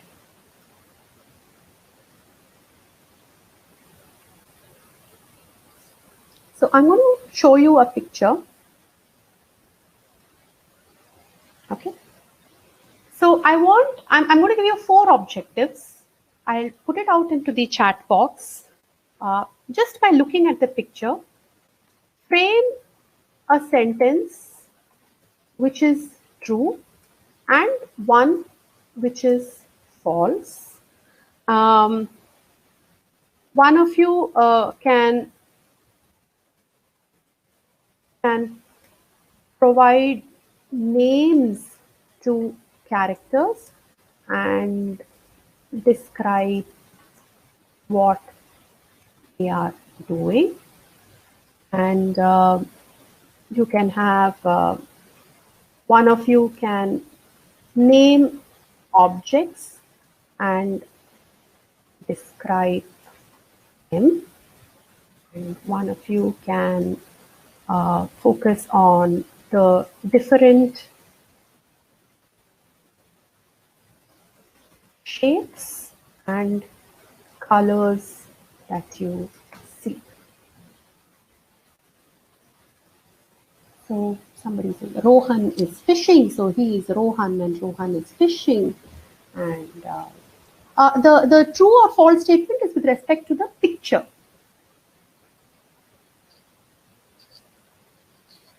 So true is the beach is full of people, an aeroplane is flying about the sea. False could be there is a storm that is brewing that is about to destroy everything. You can give a title, yes, you can give a title to this. It's a lovely beach scene. You can describe some shapes and colors also.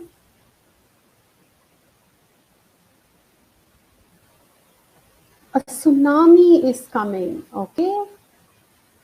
Someone is selling papers. So actually you can ask for one group to come up with a lot of statements and the other group can say whether it is true or false, and they can come out with a lot of shapes, like there is an ice cream, so they can say that there is a cone shape, or there are stripes, there is a kite flying, yellow and brown. And so what we are trying to do here is, if you look at movers or flyers, they also focus on identification of colors and shapes, both in the speaking assessment and also in the reading and the writing assessment. Even in listening, they would be asked to listen to a description and fill in the gaps also. So here we are giving a visual cue and allowing the learner to imagine or to come up with statements which could be based on the visual cue, or which can be something which is outside of the visual cue also. So here, for example, in colors and shapes, they are able to describe, say, an orange color, which is not very prominent, but yeah, there is some orange somewhere, or they're able to describe the color of the sand, or they're able to describe the color of the stone, the pebbles. Attention to detail, are they able to provide a story to this picture? False, you can say the people are, there is no human being on the beach, or it is raining, something like that. So you're allowing the learner to come up with situations where they can use the vocabulary, the grammar, which is relevant for that level, or which will be assessed for that particular level in parts. Okay, that's going to be assessed. So you are introducing multiple objectives in one class. So first we saw about where you take one particular objective and evolve a lesson plan around it for one session.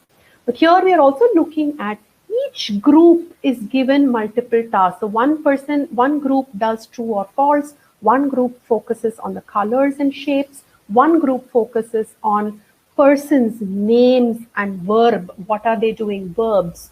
And one group actually focuses on description of the person. So they could also be focusing on nouns and adjectives.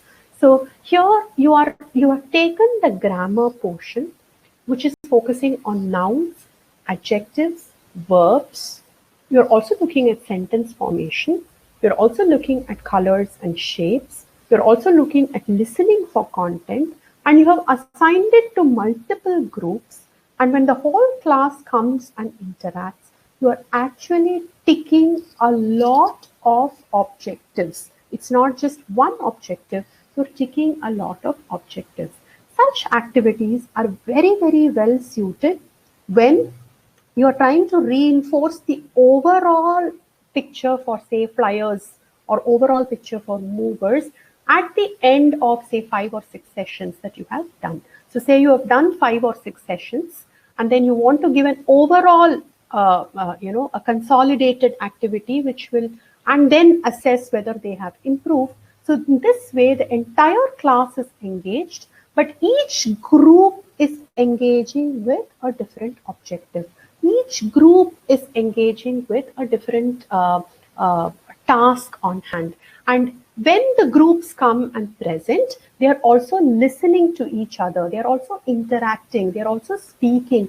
They are also using words which are recommended at that level. And those words are classified into nouns, verbs, adjectives, adverbs, shapes and colors, etc. So in this way, you're able to integrate a whole lot of task objectives into one session.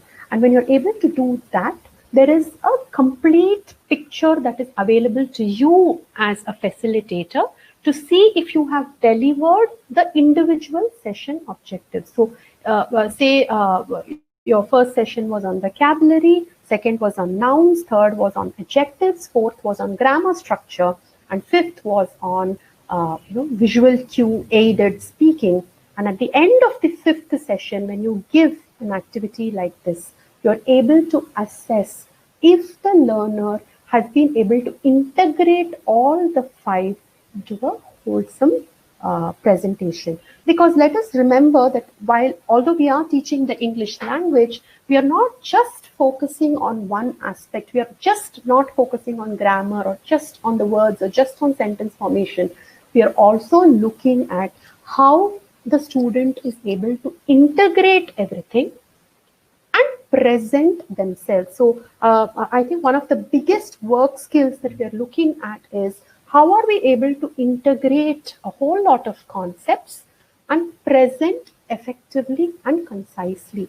So when we are able to do that, the student is also motivated. The student also understands that, oh yes, we did this in the first class. Oh yes, we did this in the second class. And they are seeing a practical implication. They're seeing that their knowledge of those words have come into use. For example, at the movers level, there is a vocabulary giraffe. Okay. Now there is no giraffe in this picture. And say in the false statement, the child actually uses saying there is a giraffe on the beach. So you as a facilitator have ticked saying that, okay, the child used giraffe, 1. 2, the child understood that the giraffe is not there, so has interpreted the question. So their listening skills and their thinking skills have been good. The child has also used structure of grammar in saying that it is not there. And they are able to interact on this point with a friend. Okay, so they were able to convince their group mate that this sentence can be there.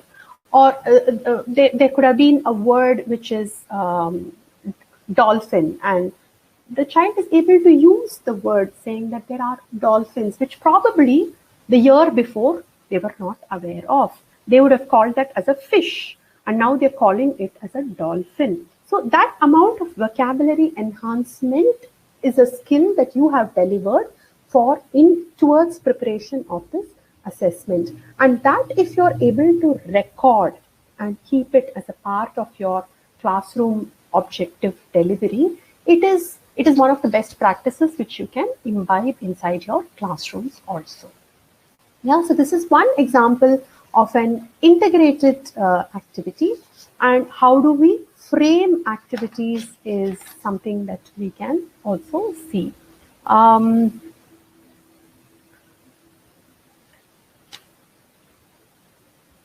So Prerna says there is a zebra in the picture, and what if the child has misinterpreted the giraffe to the zebra? So there you can actually cross question. So if the child has said that, if a child says that my false statement is that there is a giraffe in the picture, and another child from another group says, no, there is a giraffe over there, you can actually ask them to describe a giraffe. So you remember in flyers, the part 1 is there is a definition and you have to relate it to a noun. So now they're going to define a giraffe. A giraffe is color, the long neck. So you want to give a definition, and then you're going to say, now tell me, is that a giraffe? And so they're able to relate the definition to the noun. So it is a good way for the groups to discuss. It is a good way for the groups to debate also.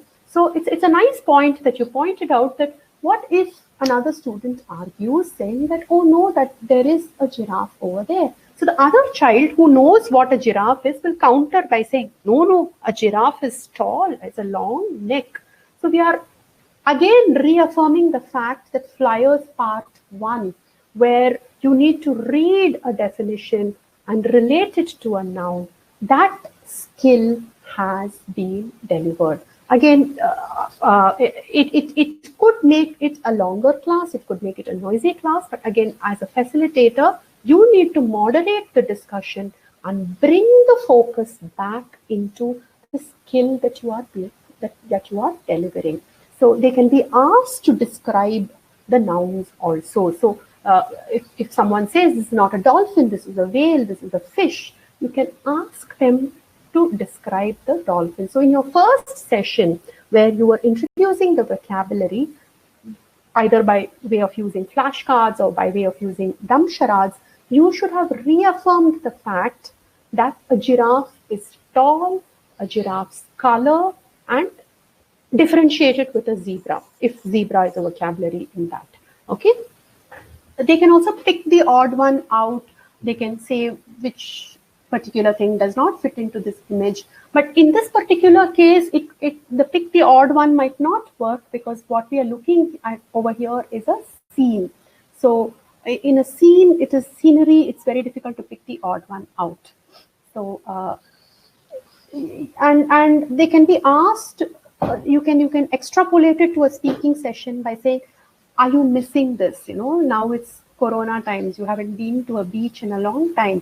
So is this something that you miss? So you're also encouraging them to think and respond and have a conversation in English. So a lot of times, especially in India, we find that children are not able to respond to everyday issues or everyday thoughts and sentiments in English. They are very comfortable doing that in in the local language. So here you are also relating an abstract picture to a daily happening in their event and encouraging them to converse. You're encouraging them to speak. You're encouraging them to come up with articulating their thoughts.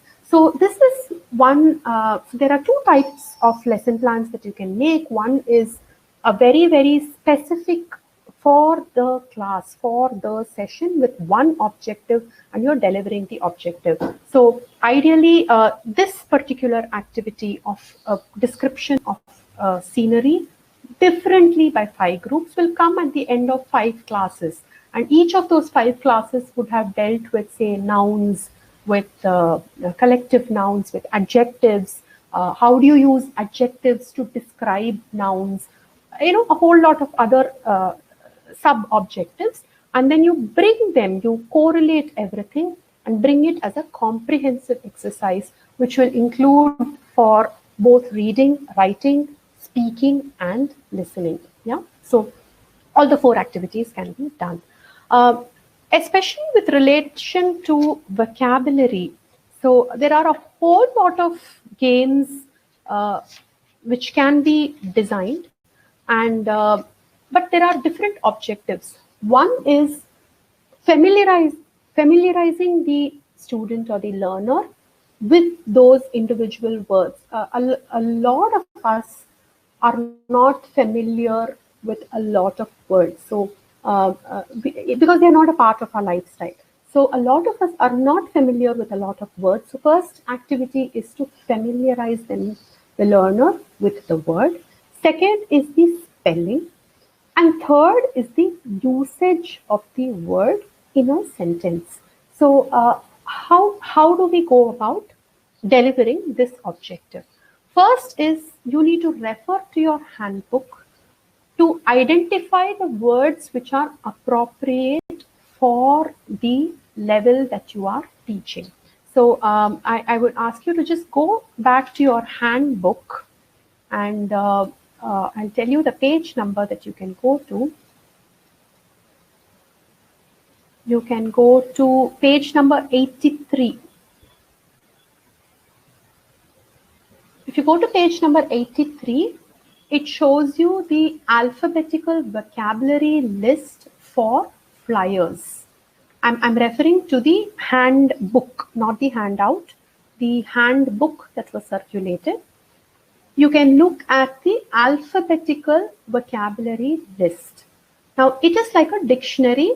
Each word has been categorized as a verb, an adjective, or an adverb, or a conjunction, or a determiner, exclamation, interrogative, every kind of categorization which is relevant for that particular level is present in that workbook.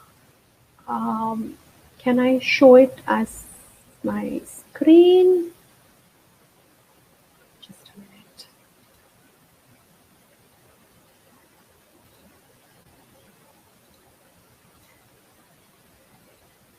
Can you see the screen? Can you see the screen now? The vocabulary list?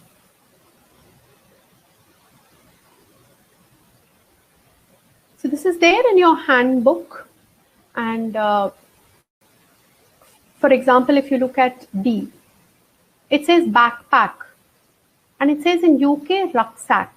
Okay, so similarly, it shows beetle, which is a noun. Well, these are all words which a lot of us are not very familiar with.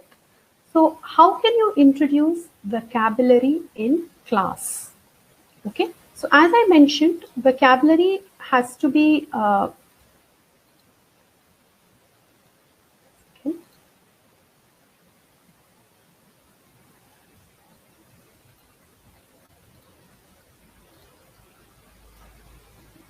so vocabulary has to be introduced in a very, very phased manner. One is familiarizing the students with the word itself, for which you can have a whole lot of activities that can be built. Can you suggest some? For example, if I were to introduce the word beetle, how will I introduce the word beetle to them?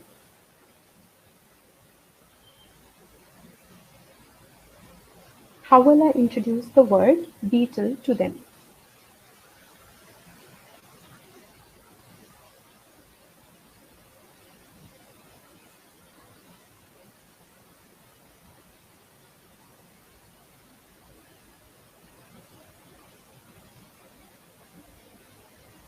You can give them a picture, and you can ask them what it is. Or you can ask them to describe. You can show rhymes. You can show animations. You can show flashcards. You can show cartoons. You can show something like they would have seen it on a dress, on a frock, okay? A polka dot frock, right? A red and white polka dot frock. You can also show them different types of beetles. So you have to show that it's an insect. You also have to show what it is not. So you can use the odd man activity out also, wherein you show them different types of beetles and maybe one which is not a beetle. So you need to tell them what it is not. So I think that answers the question where they said, what if they mistake a zebra for a giraffe?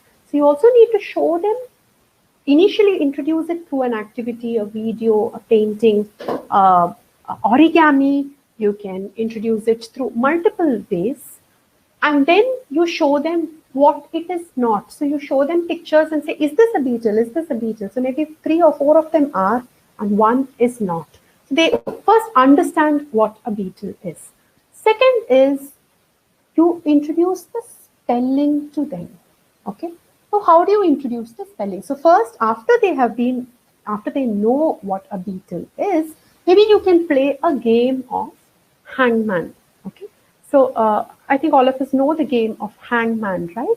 So you can play the game of a hangman wherein you're actually asking them to guess the letters. So say they say B-I. So So immediately the hangman starts, right? So you can ask them to play a hangman wherein they know that it is only 6 letters. They know that there are vowels, there are no, so hangman starts by saying, you guess all the vowels. So they say A, and you say, no, there is no A. And then they say I, and then you say there's no I. And then O, no U. So they know only one vowel is there in this word, which is E, and it occurs thrice. So you have to repeat it thrice. So a hangman is a very, very good way of doing this. You could create word puzzles. You can create crosswords, wherein all these are activities which reinforce the spelling into the learner. So because it allows only for that many words a crossword, or in a word puzzle, you're able to identify it, or in a hangman as a group, you're solving it, so you know what is not there. So all the three included, you can reinforce spelling. So you can start with a hangman, move on to a word puzzle, and finally reinforce it using a crossword. So vocabulary building is very, very important. So when you go through the vocabulary list, you have to identify the words which you are very sure your learners are not aware of. Now, all the words will not be new. There will be a good section of words which the learner already knows. So you can take a highlighter and maybe mark it out with green. Then mark out the words which you feel that they do not know even what it is because of the cultural setting, like backpack, we call it a bag. So a backpack. And in a backpack, you can probably introduce cartoons which they are familiar with, either the Dora, where the backpack actually figures. And then finally, you teach them the pronunciation. So first you familiarize the word. Second, you reinforce the spelling. Third, you teach them the pronunciation. So you're kind of linking all the three. And you also, so Malini makes a very good point. You also sound homophones. So when you're teaching them pronunciation, homophones is very, very good. So you show them the difference between a beetle, the insect, and beetle, the leaf, the beetle nut, the pan that we have in India. So the pan in India is something that maybe they are very familiar with. And therefore, you reinforce by saying that this is pronounced same, but the spellings are different. The object is different. Can we ask them to arrange the letters from the letterbox? Yes. So you can have jumbled letters and they can arrange the letters. So there are multiple activities to reinforce spellings. For pronunciation, homophones is a very, very brilliant idea. Rhymes is very, very nice. And you also reinforce it in a lot of ways by asking them what this is and what it isn't.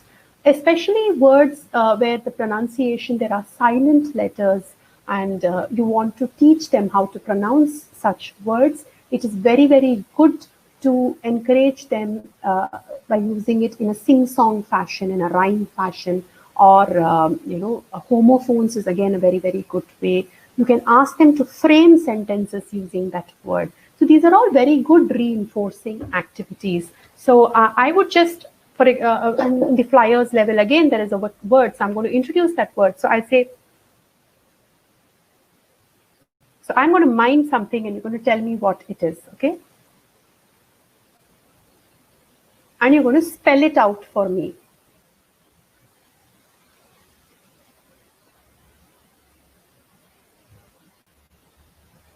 So I mimed something and you have to spell it out for me. So when you're spelling it out, I'm not going to ask one person to give the whole spelling. Okay, yes, that is also done. I can ask the students to line up as a group and each person says only one letter from that. Okay, so one says M, the other says O. The third person does not say U. Okay, he or she does not know that a U exists. The person behind them can say. Okay, so like that, so they go in a chain. So this is another activity which they enjoy because as a group, they have to construct the word. You can also do a physical Scrabble wherein they have their notebooks and they write the letter and they arrange themselves. Okay, so you give them the word, you give them the letters. So you give them MOUSTACHE. So 9 words, 9 letters. You give them in chips, and they have to arrange themselves like a Scrabble tile. Okay, and they have to come in order. The group which comes up the fastest is the winner. So you can have such kind of games for spellings. So you can choose the words which you want to introduce, and you can introduce words which they are familiar with in a different way. You can introduce words which they know but they don't know the spelling, like mustache. Mustache is something that I know, but I don't know the spelling. I'm not comfortable with the spelling. So there you ask them to do a word scramble, or you can ask them to do a live Scrabble. You can give them the letter tiles to 2 groups, and then say at the count of 3, I'm going to pronounce the word, and you have, or I'm going to mime the word. You have to guess the word and arrange yourself in the correct spelling. You can also play a game of tic-tac-toe, wherein say I mime and you have to guess the word. If the word is right, then the team which guesses it gets their cross on board, or gets the knots on board. There are a whole lot of online tools available for creating such games. You can explore them at your leisure. I mean, I'm sure Google will throw up with a lot of ideas, but the Cambridge ESOL site also has a lot of suggestions in terms of games for you to refer to. It also has sample activity plans on how to introduce an activity in the class, and other supporting materials as such. So you can look at them. Hopscotch again is very, very good. How do we adapt these in an online setting? As I mentioned, there are a lot of online tools available also. You can create crossword sheets, you can create word puzzle sheets and share them on your screen as a Word document, and you can ask the class to guess. You can simply use a whiteboard at the background and ask for hangman kind of games also. So this is another activity, especially in the listening section for starters, movers, and the young learners group, wherein you are listening to some audio, and on listening you are asked to color. Okay, and one is your interview. Your 3 skills are tested. 3 skills are actually tested. What 3 skills are tested are how much are you able to listen, grasp, that is assimilate, and reproduce on paper. The second skill that is being tested is if the listening audio has the color gray. So are you able to identify what gray is and use gray appropriately? Okay. So if they say that the sky was gray, so are you able to use the color gray? I mean, pick out the color gray and use it appropriately. It also tests how well the candidate is able to focus, listen, and understand instructions. Now for this, there are listening audio material which is available, or you can create your own, which is you can provide a verbal cue, or you can download other freely available matter. I would suggest you read a text, or you read a text matter which you have pre-written to include certain colors or certain descriptions, certain vocabulary which is mentioned, which specifically assessed for that particular level, and they are able to reproduce it based on oral input in a written form. I'm just going to show you a picture. So you can see this picture. It is an uncolored, it's a black and white picture. And you can create a textual matter for this, which is available in the handbook. This is a part 5 of the listening module. So it is available in the handbook, and you can read it out. Now, one of the fears in young learners is, will there be an accent? Will I understand an accent? So for that, you can actually play out the listening audio from the Cambridge ESOL Handbook material. Otherwise, but most of it's quite accent neutral. There is no accent. It is quite slow. It is quite well paced.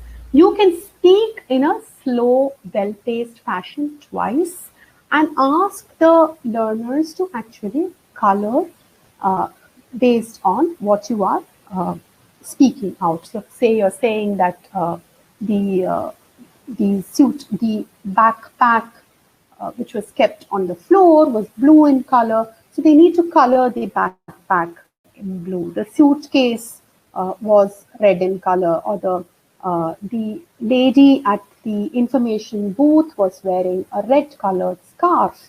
So you're able to listen in, relate it to the visual cue in front, and try and answer. Now, training for this skill can be in a staggered fashion. When I say staggered fashion, it can be done in phases, wherein initially you give them a smaller visual cue to listen in and color or paint. And then slowly you build on the visual cue. So this need not be the starting phase of the activity. You can break down the activity into smaller chunks and train them accordingly. Again, this is related to the vocabulary list because they should be familiar with the words scarf, information, backpack, stroller. So these are all words that they should be familiar with. So before giving such activities, ensure that you have exhausted the vocabulary list for the particular level that you are training them for. So please have a very deep look at the vocabulary list. And why is it relevant is at that level, they are supposed to familiarize themselves with the usage of words, not just on their own, but they should also be able to identify those words from a visual cue. So please focus on the vocabulary building, which will enable this particular activity to be extremely successful. How can you design an activity towards this? Is you can make it a group activity. You can ask the participants to say, color and show, and if it is correct, the entire class claps, or if it is not correct, then the entire class stamps their feet or something like that. So you're also making it a highly involved activity, and when all the when they work as a group, then it works better. Or you give the same visual cues to two different groups, and one child listens and tells the other to actually come up with the coloring, and within the stipulated period of time. So it's also a fun activity at reinforcing the vocabulary that you introduced to begin with.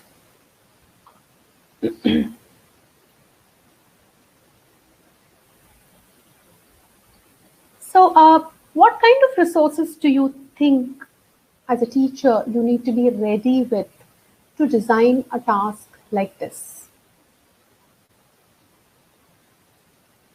Yes, you can give a different visual cue, but it should adhere to the vocabulary words for that level.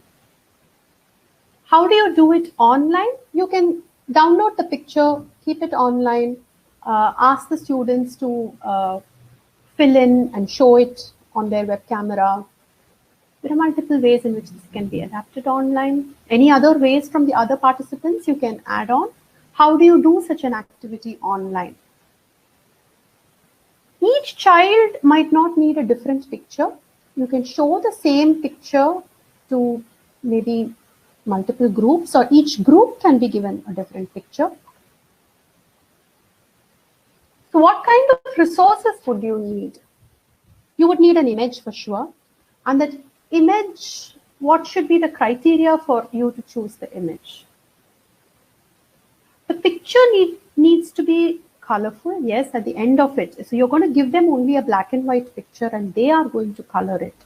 So, but the picture needs to be colorful. use it in the daily language, asking them to download it before? Yes. It has to be age appropriate. It has to conform to the vocabulary required for that level. It should neither be too high and nor should it be too pitched below. So it should not be cluttered. So you can select some of the words. So you can have multiple pictures and you can cover a whole range of words using this picture. The picture needs to be curious. It has to be interesting to that age group. It has to be something relevant to them.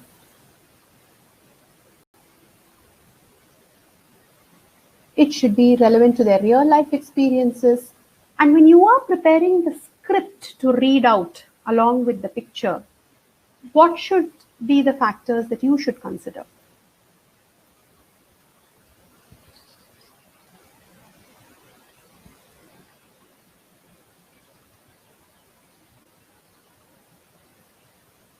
Yes, it should be simple, familiar, relevant. It should be, again, age appropriate. The script, again, should include vocabulary, the grammar, and the language should be specific for the level for which you are training them. So if you're training them for movers, please do not pitch it at the starters level. If you're training them for movers, pitch it at the movers level. Please, again, refer to the handbook. Keep the vocabulary page as a ready reckoner. And the picture has to at least meet 10 to 15 objects out of the vocabulary list. Out of the 10 or 15, you can choose 5 nouns, 4 adverbs, conjunctions. You can use it in whichever way. So you can also include in the script, say, fill in the blanks. Everything need not be about colors. Also, they can do some kind of a fill in the blanks, which will test the grammatical usage also. So if you want to test them for the word could, or you want to test them for the word would have, or you want to test them for must, should. And so you can actually, create sentences with gaps wherein they decide whether they should use the word could or should. And accordingly, it will complete the story. So using a visual cue for teaching grammar is very, very effective. So you can ask a lot of questions based on the picture. One can be the colors, the coloring. One can be listening for detail and accordingly circling or coloring. The third can be grammar. And the fourth can be, once they complete the colored picture, you can also have a speaking assessment. So you can actually ask the other group. So say you have given 2 different pictures to 2 different groups. You're asking the other group to look at their picture and ask them questions which they will answer. So you're using the same resource, which is the image that you downloaded, for vocabulary, for grammar, for filling the gaps, for writing skills, and for speaking. So you are actually making the resource extremely effective by using it for multiple objectives, for fulfilling multiple objectives. So the picture has to be selected for the level which it corresponds to. So I think that is the primary area of concern. And ensure that the visual cue covers a maximum number of vocabulary elements which are specific for that level. Any other ideas to engage in speaking? So one is this weaving a story, asking them to describe something which is not there in the picture, asking them to describe some event that is happening in the picture, asking them to give characterization. So you can ask them to give a name to the boy who was sitting and, say something about the boy, or asking them when was the last time that you went to the airport, or what is your memory of flying on a plane, or of travel or something. So you encourage them to use the visual aid to think aloud and to speak. The onus should be, I would say, step by step. The first is to make them speak. The second is to make them speak coherently, so they're able to structure their thoughts and then speak. The third, or the next stage, when these two have been met, the next stage would be to use vocabulary relevant and which is level specific in their speaking.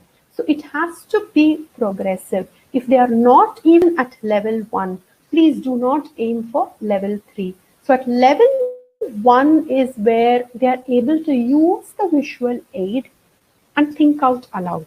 The second step will be where you give them a 10-second timer and tell them, think about this picture, and then I will ask you. So they're looking at the picture and you're allowing them to think and collect their thoughts. And after 10 or 15 seconds, you are asking them a question. And so they're able to go back to their thoughts and answer. Okay, that is one way of getting them to think and then speak.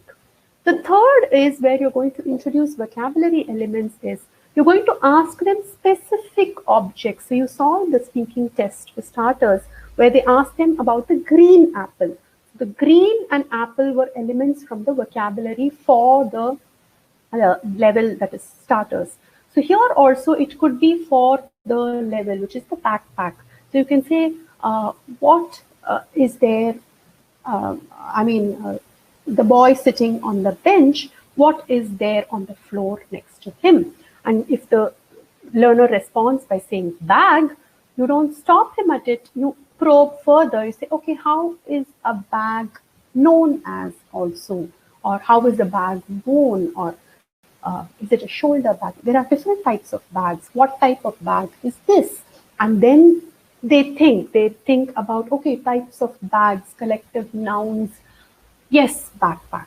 Okay. So you are also probing them and getting them to reflect on the vocabulary that they have undergone training and bring back their thoughts and use the right word. So twice, thrice when they do it, the fourth time around, as soon as you show them a picture of the backpack, they will know that this is a type of bag. And they will not use the word bag, they will say, oh, this is a backpack. Okay. So you encourage them to think, to reflect based on what they have learned. So that is a skill that we need to equip young learners with, which is exposing them to a lot of new words, explaining the usage, both grammatically and usage of those words, and then teaching them to think, reflect, and answer when a cue is provided. Yeah.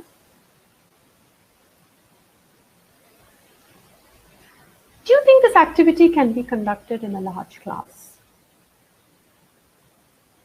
And how?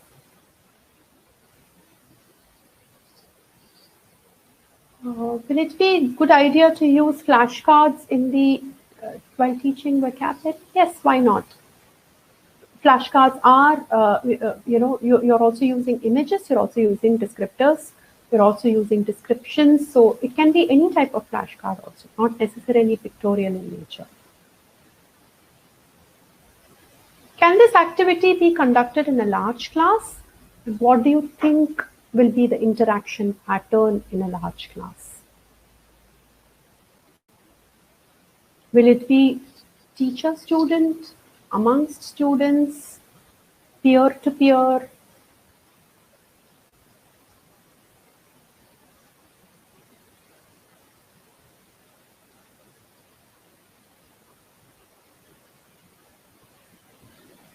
So Harpreet says it is. You can project a PowerPoint to the whole group, and the group kind of works on a peer-to-peer equation and comes up with the answering. Yes, you can also kind of amongst students, and then the student talking to the teacher. So you can build in varying levels of interaction. One can be at a group level, one can be within group. It can be intergroup. It can be between the group and the facilitator. It can be at an individual level also. They are thinking and answering. So you can build a whole lot of elements into this activity for increasing or boosting the interaction pattern. You can at the end ask the students to summarize. That's a brilliant idea. That way they are also able to come up and speak about it. So you can ask them to summarize and come out. So it is a teacher facilitated activity, but it can be made as a peer-to-peer interaction, which is a effective way of delivering this particular objective.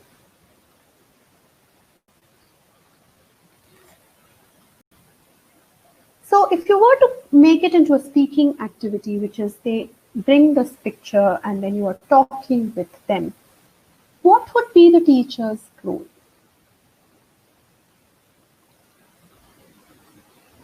How would the teacher approach the speaking activity? You can refer to your handbook for the flyers speaking. So I'll share the screen maybe.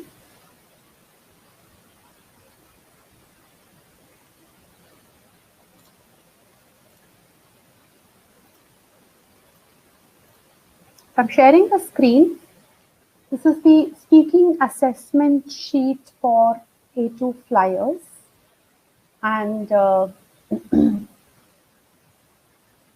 you can see that the maximum band, which is the 5-point band, is given for the learner who is given for the student who uses a range of vocabulary to deal with all the test tasks. So ensure that they are dipping into their vocabulary list and using more and more words and not repeating the same words. So sometimes students do tend to resort to ways wherein they are happy with a limited list of words and they do not go beyond that.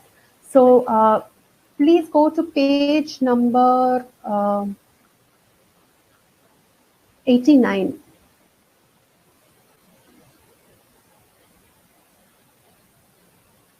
Page number 87, I'm sorry, page number 87. It has the speaking test assessment. And on the speaking test assessment, you can see that the highest bandwidth is allotted for the width or the range of vocabulary that is used. Are they able to join ideas, bring together ideas with simple usage of linkers? The intonation, which is, how are they pronouncing? Is it clear? And are they bringing in a kind of, a modulation in their voice because they understand the word? It is not reproducing the word, but they understand the usage. So the moment I understand the usage, I do bring that intonation. So I think a lot of focus has to go into familiarizing the vocabulary list itself, the usage, the grammatical usage, and how are they able to pick and put together words and build conversations, and are they responding to what is being asked? Now, why this is relevant is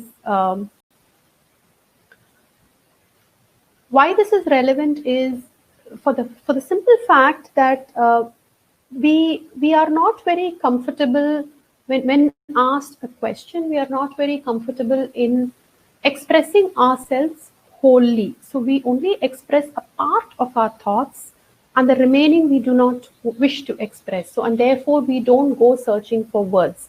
So that is a skill that we need to build in learners. So you will have to give a lot. One is visual aided cue and then asking them to respond. The other is asking them to describe something that had happened. So it could be something that happened yesterday, or it could be something that you're giving them an incident and asking them to, kind of say or talk more about it, etc. So there the teacher's role is more interrogative in nature. you're only probing them, you're asking them to speak, you're giving them clues on which they can base their thought process on. One of the biggest inhibitors for speaking is I don't think through. I don't know where to start and I don't know how it should flow. So, as a teacher or as a facilitator, you need to initiate them. For that, visual cues work very, very well. So, you can show them something and ask them to speak about it. And then you get them into the thinking mode by asking some questions which will make them think. What is this person doing? What do you think this person is doing? Do you like, for example, there is a dog in the picture, and you can say, do you like dogs? Do you have a pet? What do you think? Where do you think the pet would be taken for a walk? So you encourage them to think and respond. And when they are thinking, they should be comfortable in dipping into the words that they have been familiar with and then answering. Sometimes they don't know the word, so they would think with this frown expression, I know what I want to say, but I'm not able to find a word for it. So in that case, again, you only probe them. You do not give the word. You don't say, oh, do you like dogs? Oh, do you like cats? You don't give them the answer. You kind of probe them and you make them think. So the question has to be in such a way that the learner or the student thinks. And to think, there should be a base level of knowledge that you have provided. So vocabulary cannot only be rote learned, like it cannot be by-hearted, because by-hearting will not give that intonation in their voice. So first, show them the place where the word is used and work backwards to the word. Okay, so if the word is beetle, okay, so show them places where beetles are found, show them the pictures, show them the videos, ask them, now are they familiar with, and then introduce the word, and then the spellings, and then the pronunciation. So the laddering is done so that when they are talking about insects, they will think whether this is a beetle. Okay. So if you have not taught beetle that way, if you have taught them beetle, Beetle, then they are not able to relate it to the concept of insects. And or if they're speaking about a garden, okay, and they're not able to think that a beetle can be there in the garden.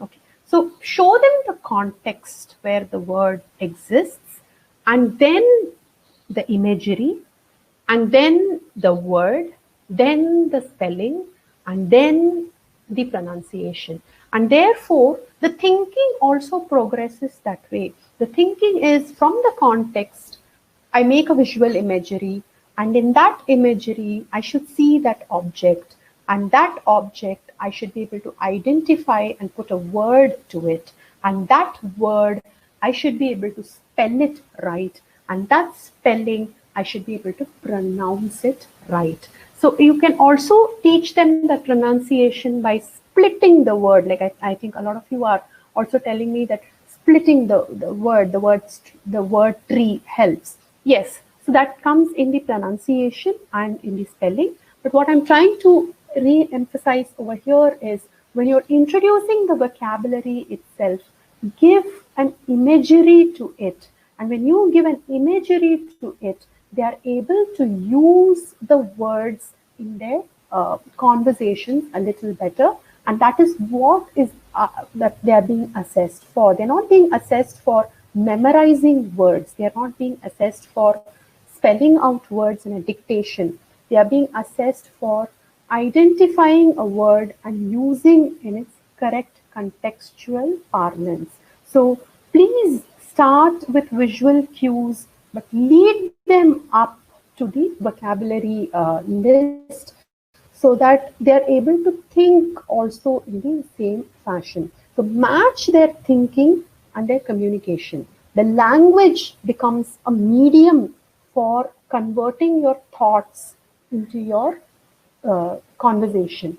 So, but the link is the language, but the link has to be there wherein they are able to create, they are able to visualize an imagery and present it in a conversation. Again, this part we have covered wherein I've said that what is the best way to correct learner errors. I would recommend not when the activity is going on, but maybe a little later where they have freely thought through, and sometimes when they have thought through, they themselves have identified the mistake. So when you go back to them and they say, yeah, I shouldn't have said that, I should have probably said this. So your job is made easier. The student has actually thought through it. Yeah. We do not say any kind of negative words should not be used, but there are always positive reinforcements available.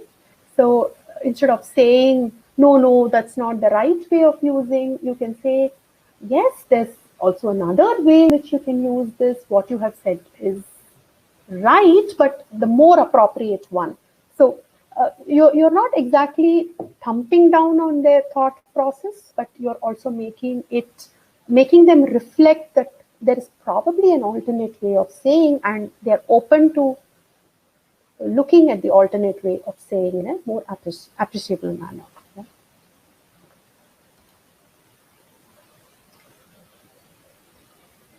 So this is something that we have done.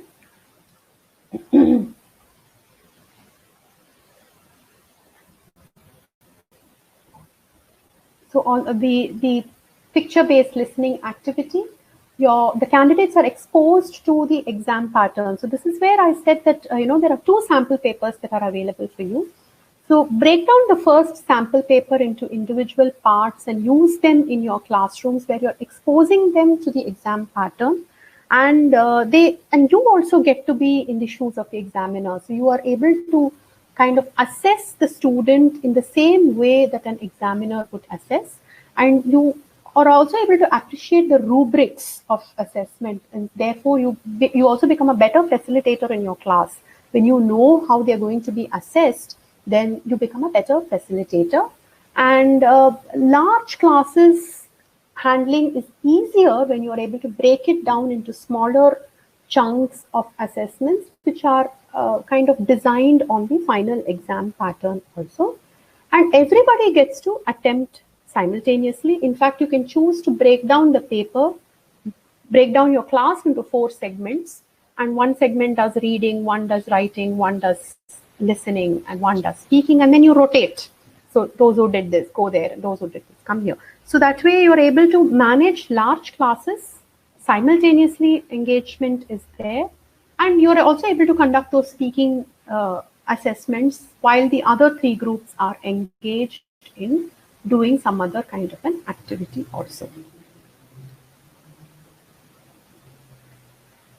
So the candidates are more aware, and there is a clarity in how they are being assessed. So if they come back and say, okay, why did I get a 4 and why did the other person get a 5? You're able to justify, you're able to show them the rubric and say, where the other person scored over you. So that is also there. Again, I'm just skipping all this because keep your handouts, your handbooks always in view. Plan your lesson plans for the particular level, for the goals that you're going to be delivering. Mark out a time frame. So as I said, do chunks of 10 minutes or 5 minutes, interlude them. So it should not be only you speaking, so have them respond, build in feedback from the audience and loop it back. So have activities as distractors, energizers. So all that you can do. So do a very, very time-based lesson planning. And there are a whole lot of resources that are available on the Cambridge eSol site. I'm sure Abhishek, my colleague Abhishek, would also take you through the site and more information. You will find sample papers, which I said 2 are available for free download. There's information for candidates. You will have a lot of speaking test videos which you can play in the class to show them so that it is not something new for them. And you will find a copy of the handbook, which anyway you will have today. So this is the Cambridge ESOL site, if you go to, and you'll find a whole lot of resources which are available on the site. And this is the site link.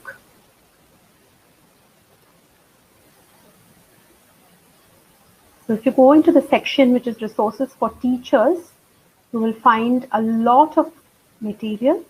You will also find a lot of material for you to upskill yourself as English language teachers also.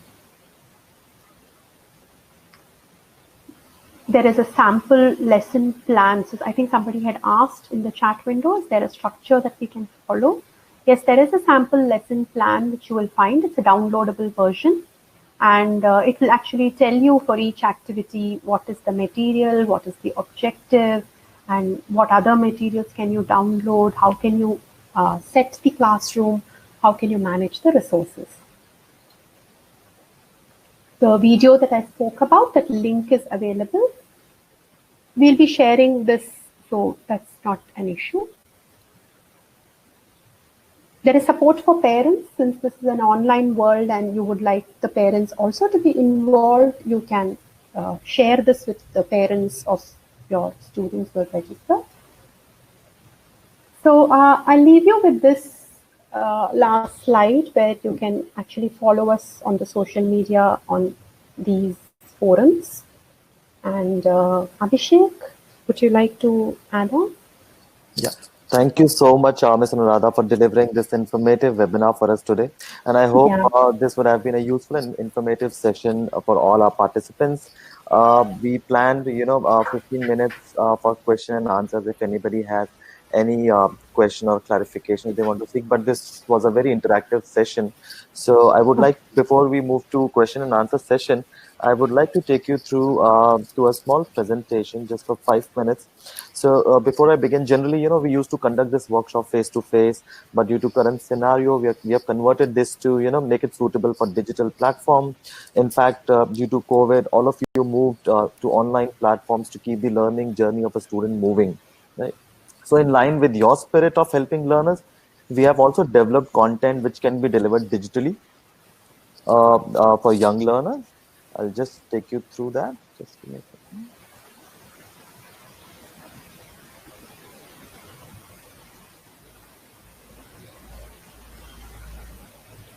Just give me a second. I'll upload the presentation.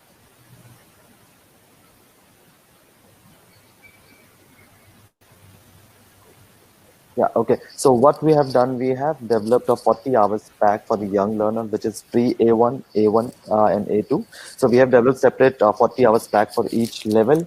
And actually, just to keep in line with the spirit of yours of helping the learners, so we have developed this. I'm delighted to announce our 40 hours digital learning pack for pre-A1 starters, A1 movers, and A2 flyers. For each level of starters, movers, and flyers, we have developed this digital-friendly content. As we always believe that learning should be a journey where students, enjoy rather than taking stress. So our 40-hour content has been designed in such a way that a student would have fun while they are preparing for these assessments or when they are taking the examination. This material is suitable for face-to-face training, and it is also as effective for online classes. So, if you are conducting an online class, so this digital pack would, will be as effective as like a face-to-face training. So this 40-hour pack is really simple to use. We have separate packs for teachers and learners. Teachers pack contains notes that can help a teacher to plan an effective session.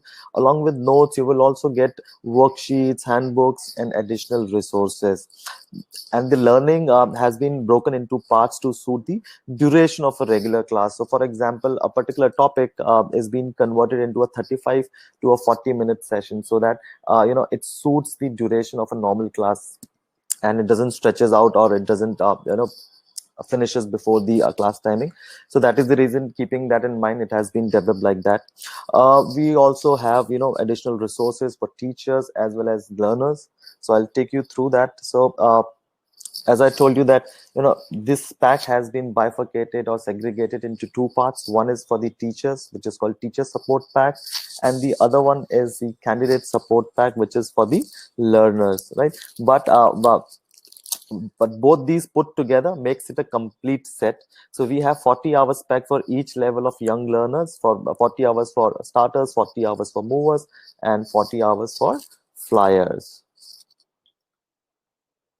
So though we feel that this 40-hour learning is sufficient for a candidate to attempt the examination, but we do so moving on to the teachers pack. So in teachers pack, you can see that there are some links given here on the screen on the left hand side where it says teacher support pack. So it has teacher notes, worksheets, teachers handbook, handbooks, information for candidates and parents, and additional resources. So you will find all the resources here, and this pack is very user friendly. It is easy to navigate and use because every topic has an hyperlink, and whichever topic you want to get into detail of, just click on that and you will get all the resources related to that particular topic to this pack. So we have handbooks for teachers, which is really useful, information booklet, we have worksheets. So worksheets is basically either you can perform the activities using this online sheet, or otherwise you can also download the worksheet and you can share it with the students during the activity or during the class or prior to the class. And as I told you that though we feel this 40-hour learning pack is sufficient for a candidate to attempt the exam, but we do have additional resources for teachers that can be conducted with students, and we also have additional resources for learners as well, so that they can do a self-learning and they can enhance their skills. If I talk about the candidate support pack, so this would have worksheets, information for candidate and parents, word list, picture book, top tips for parents, useful videos, and additional learning resources that I just mentioned. So for a learner, it will have worksheets. It will also have some useful tips and information for the parents as well as for the students, because we feel, teacher, definitely they play a very important role in a student's life, but parents also play a very vital role in the learning journey of a student. So here parents can also do certain activities at home, so that these activities will help their children to enhance their communication skills. Plus there are a lot of, because this pack has been developed for the young learners, so we have kept the psychology of a young learner in mind, and we have also incorporated a lot of fun learning activities, games and quizzes, so that they are having fun, and at the same time they are learning something new, they are enhancing their skills. So that is the whole idea of developing this pack to support the teachers during these times when face-to-face interaction is not possible, but learning can only be delivered through an online platform. And secondly, to support the young learners, so that they also have fun, they also enjoy when they're preparing for these Cambridge assessments or when they're taking the assessment. So I'll share my screen and I'll take you through this pack, teacher support pack, so that I will just let you know how you can navigate through this pack.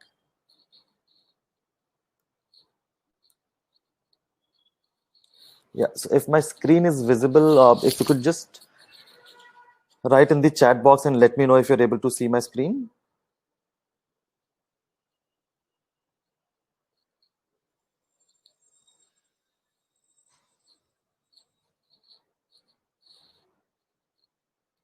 Yeah, so if my screen is visible, if you could just... Great. So basically, this is a teacher support pack. So as I told you, this whole pack has a lot of hyperlinks. So on the teachers support pack, you will see teacher notes, worksheets, handbooks, information for candidates and parents, and additional teaching resources. So if I go to teacher's note, and then it is giving me an option that whether I want notes for the listening activities, for the reading and writing skill, or for speaking. Suppose if I select listening, then it takes me to another page where I will yeah, so here you can see that all the information is available here. I'm just increasing the size. So it gives you a ready reckoner kind of thing. So first session is for a warmer session. Materials required, so you require a worksheet. There is a download button in front of the worksheet, so you can easily download it from here. There are some videos which will go along for this activity, so you can download the video from here. Teacher's handout is also there. So whatever material you require to conduct that particular warmer session, you will get the hyperlinks for all those support materials here itself. So this will help you to save time. It will be more organized for you, though you don't have to hunt to different places to find the right material for a particular activity. Now, for example, if I go to worksheets, so if I look at the listening, and let's pick up any worksheet. So great. So this is a listening activity. If you can see it here, some names are mentioned here at the top, and then in the picture it describes the arrangement for a birthday celebration or some kind of party. There are some people who are doing the decoration, someone is wrapping the gift, someone is looking after the catering thing, and there's a boy who is getting the cake. So now once the student will hear audio related to this scene, then they need to identify, as per the description, they need to identify from the picture who is Ben, who is Nick has been given as an option here. Sally is already given as an example. Then after listening to the description, the student needs to find who is Nick, who is described as Nick according to the audio file, and then Kim. So this is a really interesting story, this activity basically, where a student would be very inquisitive to do this kind of activity. If I move back, just a second. Right, and so the hyperlink is given, so you can go click on the back button and you will come back to the original screen. So we just looked at the listening activity. If I talk about reading and writing activities, let's pick up anyone here. So here is a reading and writing activity where some what's the matter, there's some question given and some three options are given for an answer. The student needs to pick the right answer. So the pack is digitally enabled, so you just need to click on the right option and you would be able to answer it here only, right? So that's very simple, very digital friendly. It doesn't require much technology knowledge to work on these kind of sheets. It's simply easy to work with. Now, if I talk about speaking, for example, let's take any example. So here, okay, for a speaking examination, is an activity given here. There are 4 pictures, and in those 4 pictures, one character has been named as Fred, and then the candidate needs to describe the story on the basis of these 4 pictures. So these are very fun-based activities that a student would really enjoy when they take the classes.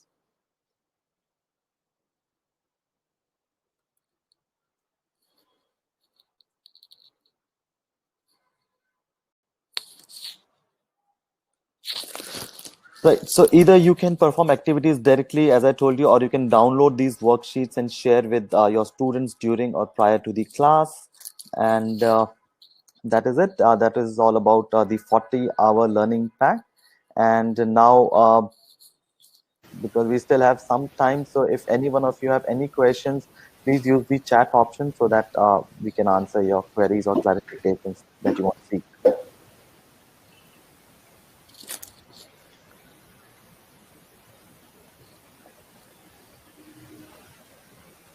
If you have any queries regarding the session which you did not find time to ask, you can put it on the chat box and we'll try and address it.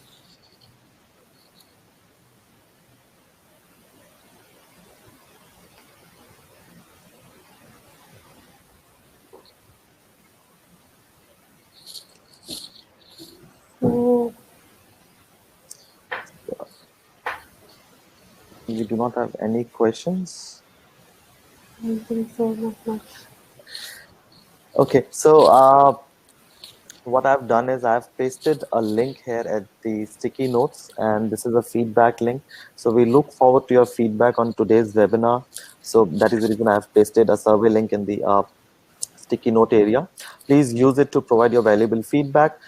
You will also receive a survey link on your registered email ID as well. So either you can give your feedback right away using this link, or you can also give your feedback once you receive the link on your registered email ID. Okay, there's a question as to where is the study pack available? Okay, so this 40-hour pack, if you want to use this pack for your students, you can reach out to us at enquiries@cambridgeenglish.in, and we will definitely provide these learning packs to you. Okay. And somebody's asked if it's okay to print and, I'm sorry, the message is gone down. Print and distribute the materials. Are we allowed to make printed copies of the materials? Yes, you can do that, but since this pack is especially developed considering the current time in mind, that because there is no face-to-face interaction, and it is not viable also to send across the printed version to the students. That is the reason we have created this digital file. So you can share it as a soft copy, and then if student wants to turn it into a hard copy, they can do that. Okay. So I think we can wrap it up. It was interesting for me also to be on this kind of a medium. So thank you, Abhishek, and thank you for having this session organized. Thank you, Ms. Anuradha, once again, Yeah. and thank you to all the participants for joining us today. Stay safe. Yeah. Thank you. Yeah. Thank you. Bye. Have a good day.